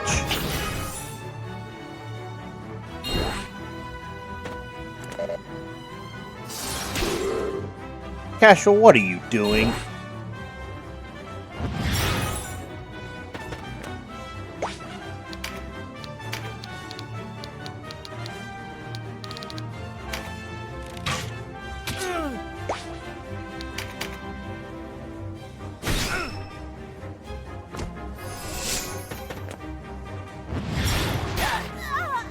Jesus Christ!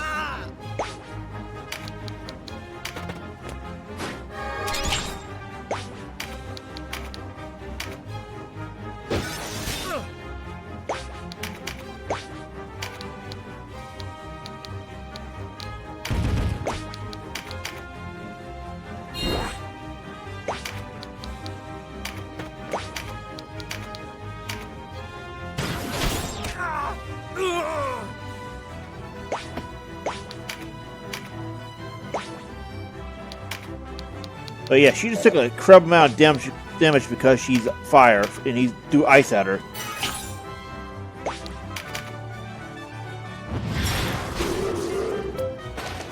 You get him to stop attacking. There.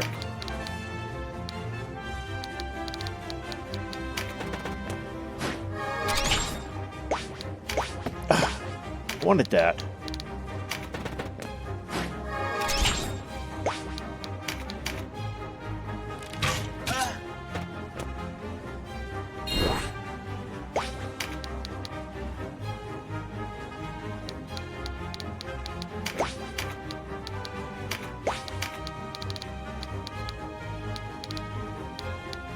See, who's low? Okay, you're low.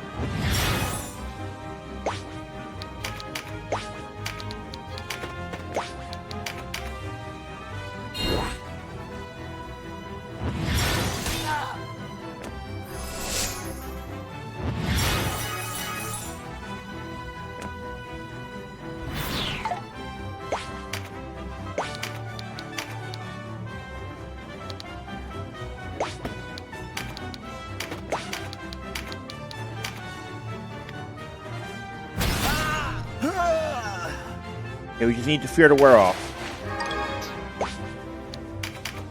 There it is. Good. Now let's go beat him up a bit.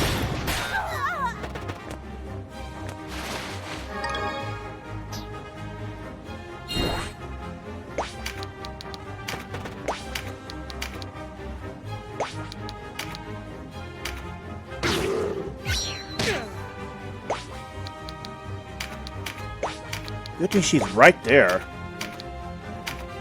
Come on, come on, come on. Son of a...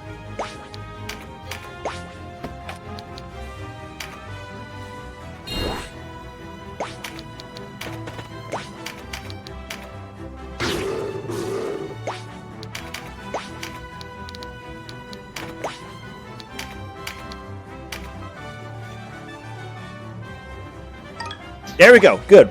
We can finish that quickly now.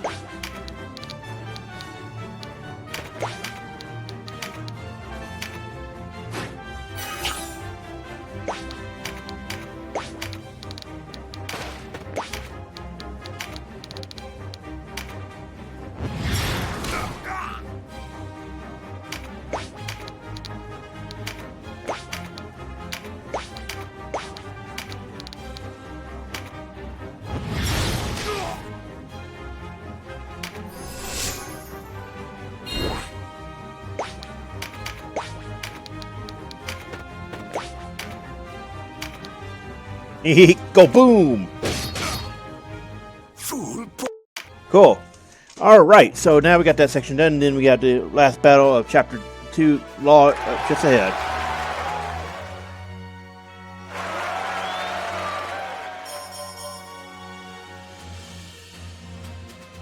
And no cap. So if you're going to no cap, this is one of the big gatekeeper fights.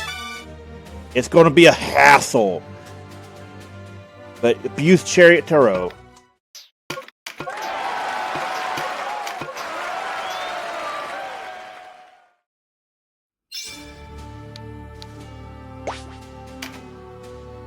Okay, there's actually 2 fights left, but the next one's much easier than this.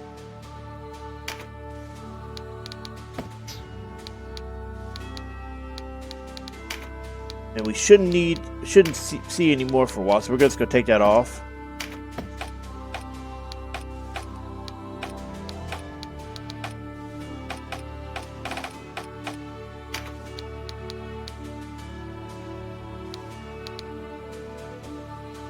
So this is something that's only, okay, there's like one guaranteed battle that I know of that has Condemn used in it.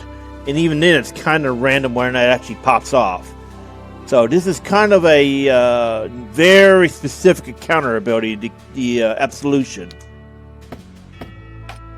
Keep that in mind for much later. There's only one battle I know of that actually has Condemn kicking off as a possible outcome.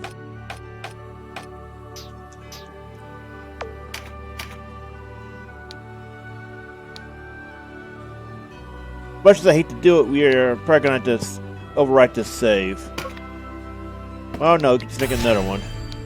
Have an extra just in case the Ravness quest did not trigger properly off that Reisan Way battle.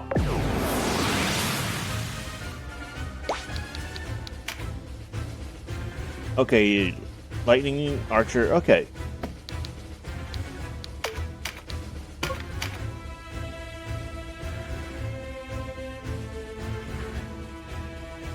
Kill the boss.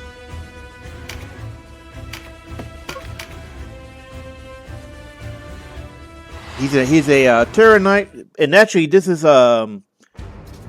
assuming you let Gatialo get away, this will be your actual first full encounter of a Terror Knight. Otherwise, it's your second encounter. Notice he's Earth weak, so you're going to want to power up Canopus and then just caveman him with ooh, physical right away. Nice.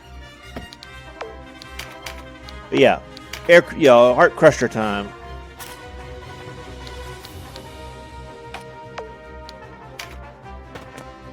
So we're gonna want to pick that car up real quick.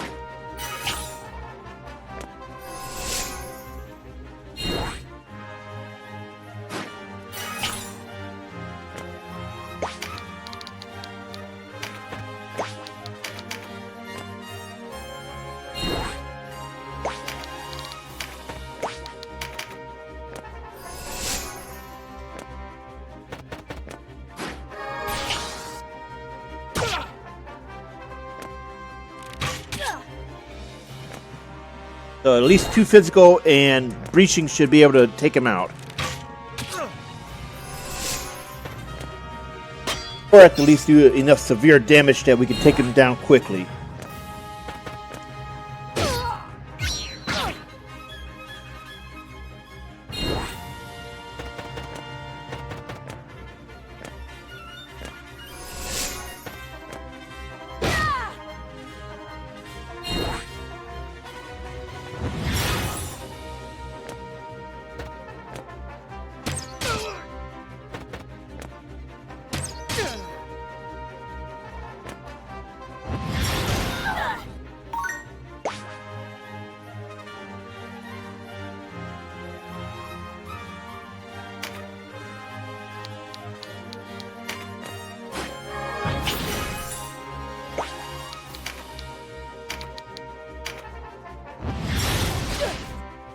Wow, we knocked her back. Nice.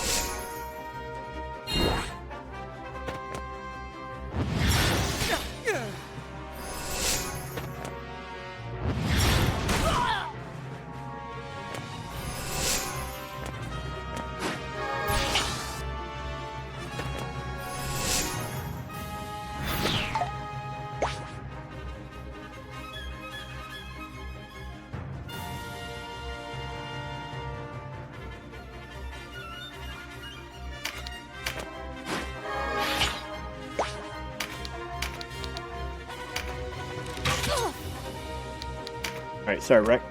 Getting extra points going.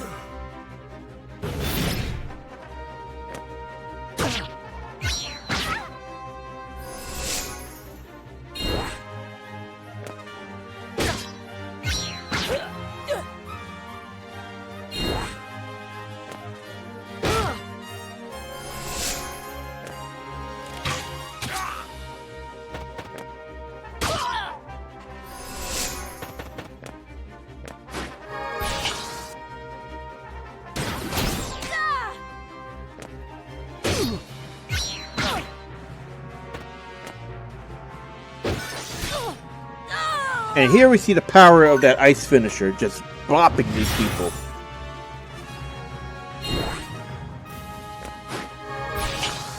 This is the point where those ice finishing mace is going to do serious damage, or rather, the hammer finisher. Wow, she's taking a lot of damage again. Who could have seen that coming?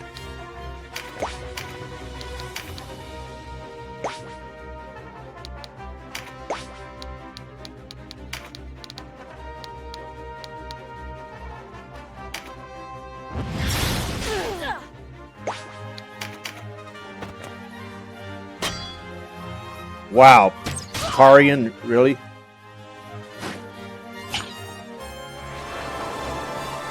So yeah, in a clean save, Cashua is going to be very useless until she leaves the party. She does leave the party in Chapter 3, then you have a chance to get her back in 4. It all depends on the player actions at that point.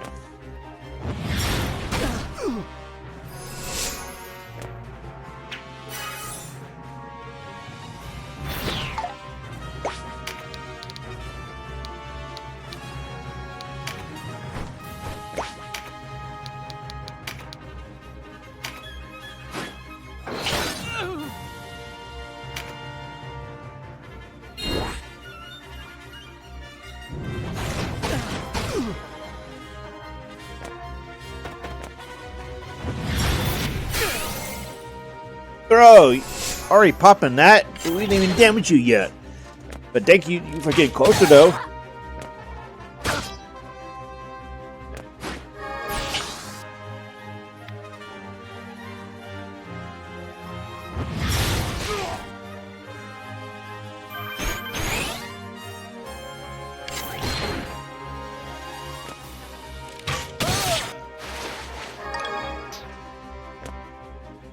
I really like how she moved around, meaning we can actually get over to him now. So between, Canopus and Denim, we might be able to get him, take him, two hit tap him.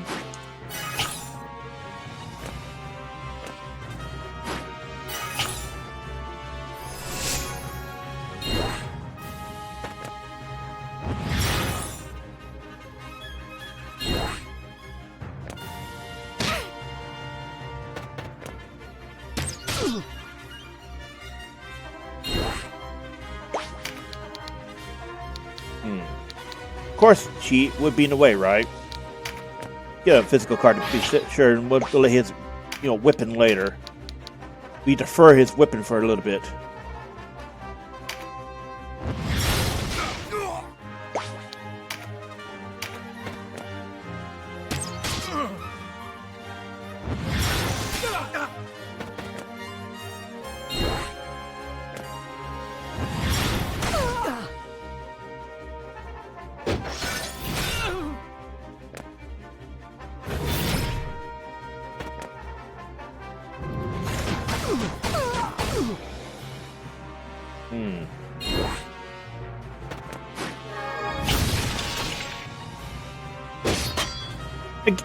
Twice in a row she parries.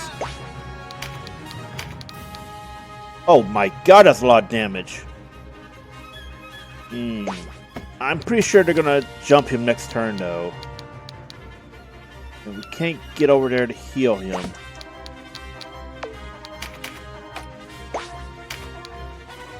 Could spook the hell out of him though. I wonder if there's a physical card very close by and in range of the finisher.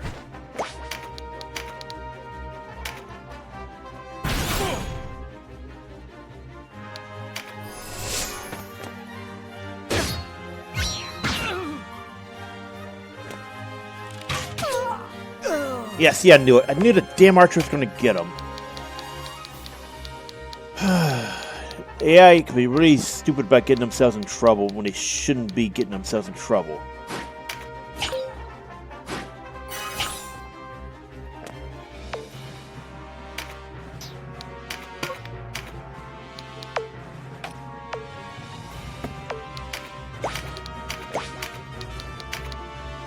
There. That way we can be sure it's not going to do it again. Because they're targeting him like crazy. But we can just get Denim over there. Instead of letting the archer block. See, she blocks again. We just get him down to 600 or less. That would have helped. That would have really helped. Unless he somehow gets a crit.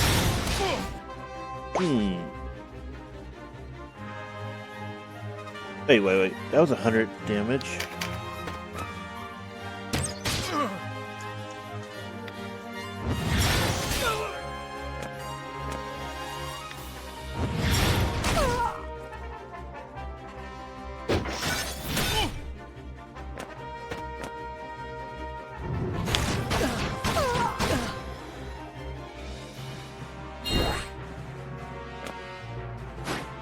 Oh, now you decide to do that. Yikes. If he somehow crits, this is over. Wait. Hey, that physical card might... Is that range? Nope. Oh my god! Woo! Yeah. We're gonna just pepper him. Wait. No. Next Canopus turn, he's dead.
Alright, time to end this.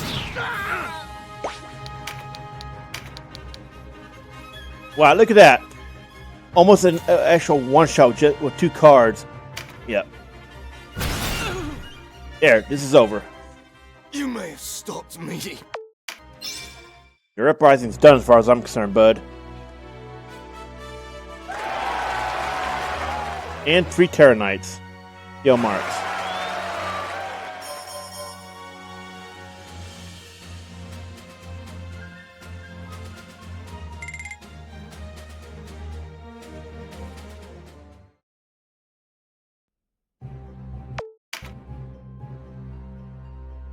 Listen well.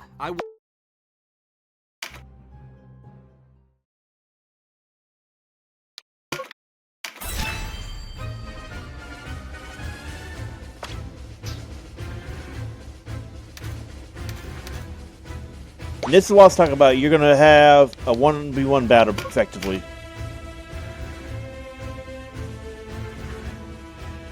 And this is one of those.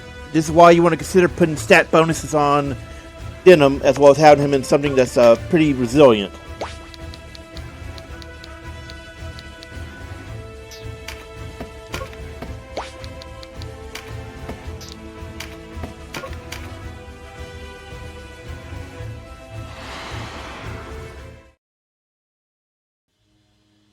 Now to restore the resistance.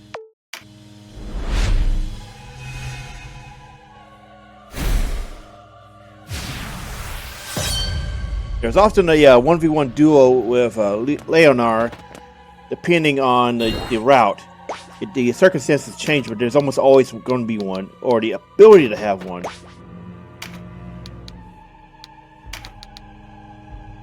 And since we're lightning and he's water, he will go down very quickly.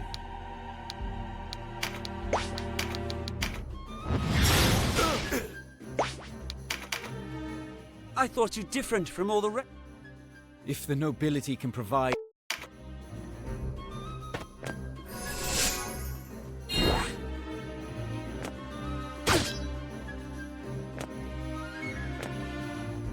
You talk much. What possible claim to... I fear you lack sufficient dedication.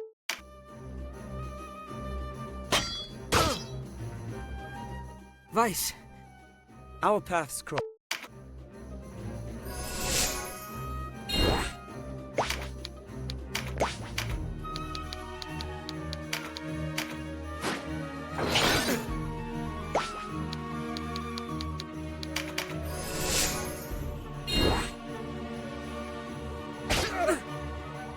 Probably should have debuffed did weaken first.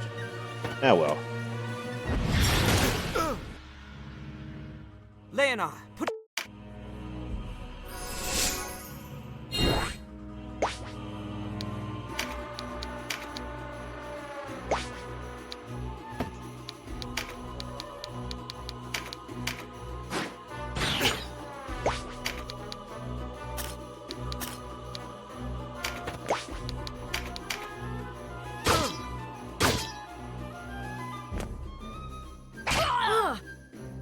Even weakened, he still does a truckload of damage. Because he's got 4 buff cards. I just saw that. It's hard to tell sometimes when you look at the motto and don't see it.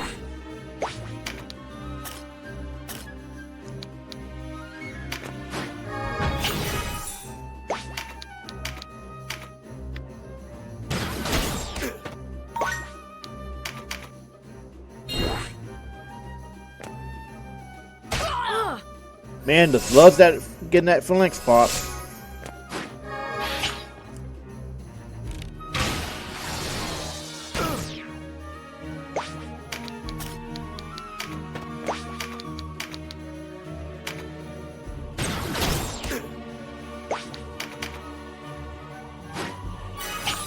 If he's gonna keep targeting her, he could just keep popping her. Yeah.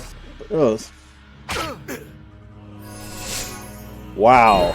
If he didn't have that, he would have just died there. That's crazy. Yep. It's fitting that Denim was going to put him to sleep.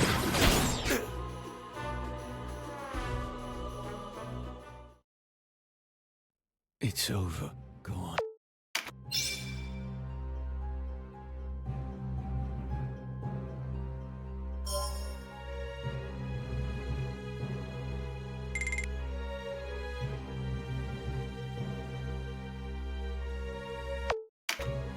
And that's it for Chapter 3 Law. So you'll see one of the, you'll see Mirrodin downed, and you won't see Gildas anywhere, because depending on the route, Gildas may be, alive but injured, aka captured, or he may just be outright dead. Again, this depends on the route. In Law, he lives.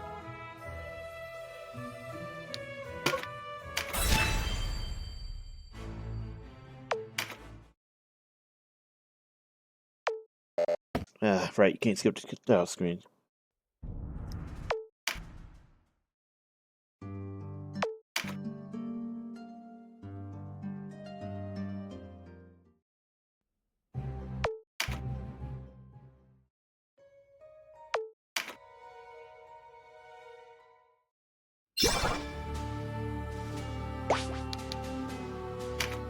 Take a look at it. Okay, I think we're low on salves. Oh, meads.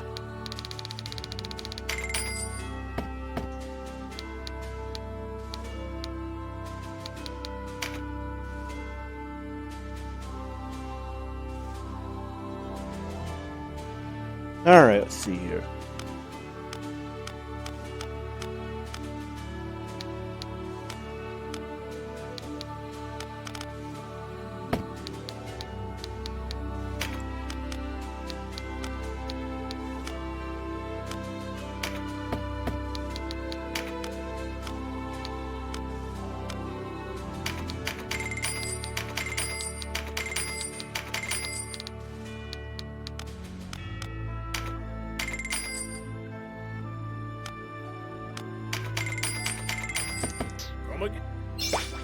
There we go. Okay, that's why I went. Take a look at. Should be able to craft upgrade. Yeah. Okay. Cool. You sure?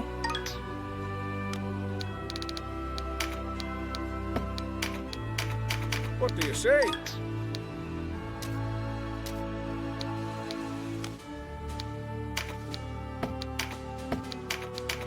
What do you say?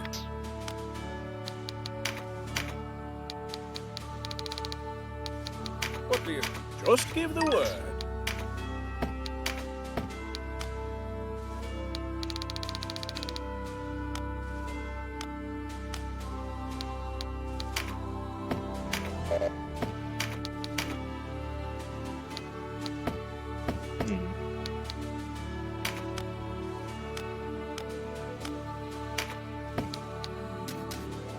Ah, scorpions. So these are actually fairly useful early in Chapter 3 Law.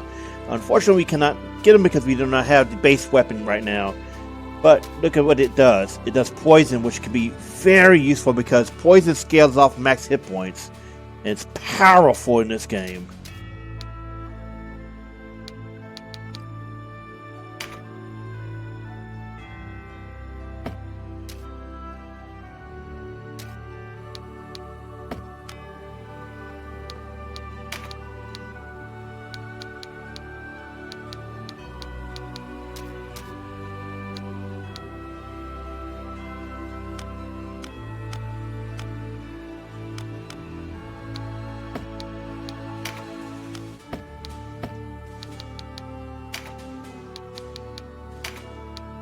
Ah, mending essences are... These are full heals.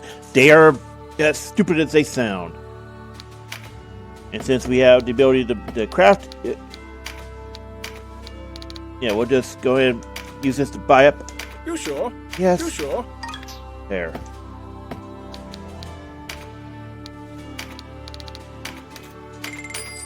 Replenished. Now we're going to replace all of our mending salves with essences, so we are basically immortal until we have at least 4 heals per character. These by far will completely replace all of your item healing.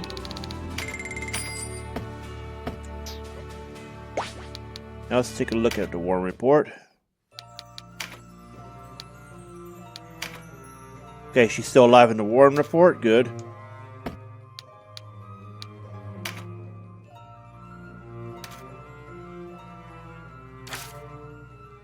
Mirrodin and Goddess are alive in the Warren report.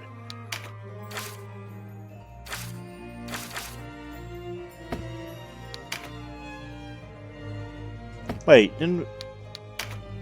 that's we're clicking.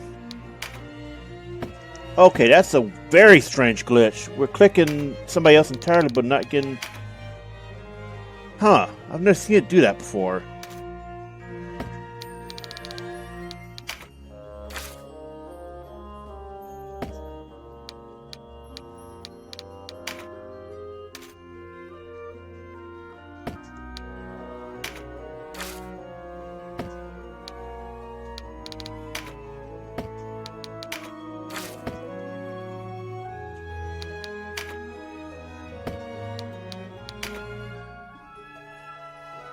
You remember that unit I was talking about? Back in the first session that is one of the very few Australians you can recruit, this will be her. And she is one of the strongest units in the game, period. And she can only be gained on the law route. And her quest, I think actually her quest starts in chapter 4. However, you can get, well, in chapter 3 you get one of the characters required. And it's actually the character that you're meant to deploy for in a Swordmaster battle with her.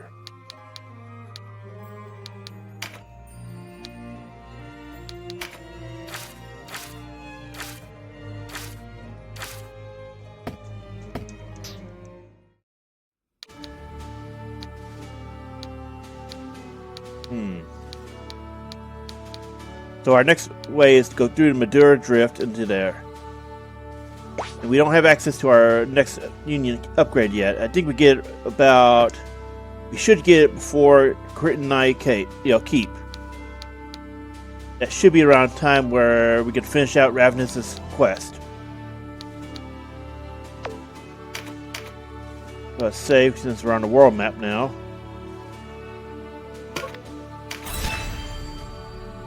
And we will see you next time for Chapter 3 Law, and hopefully the culmination of the Ravness, recruitment quest, because it's absolutely worth it. And there are certain things you need to do in order on the way to it. So we'll see you soon.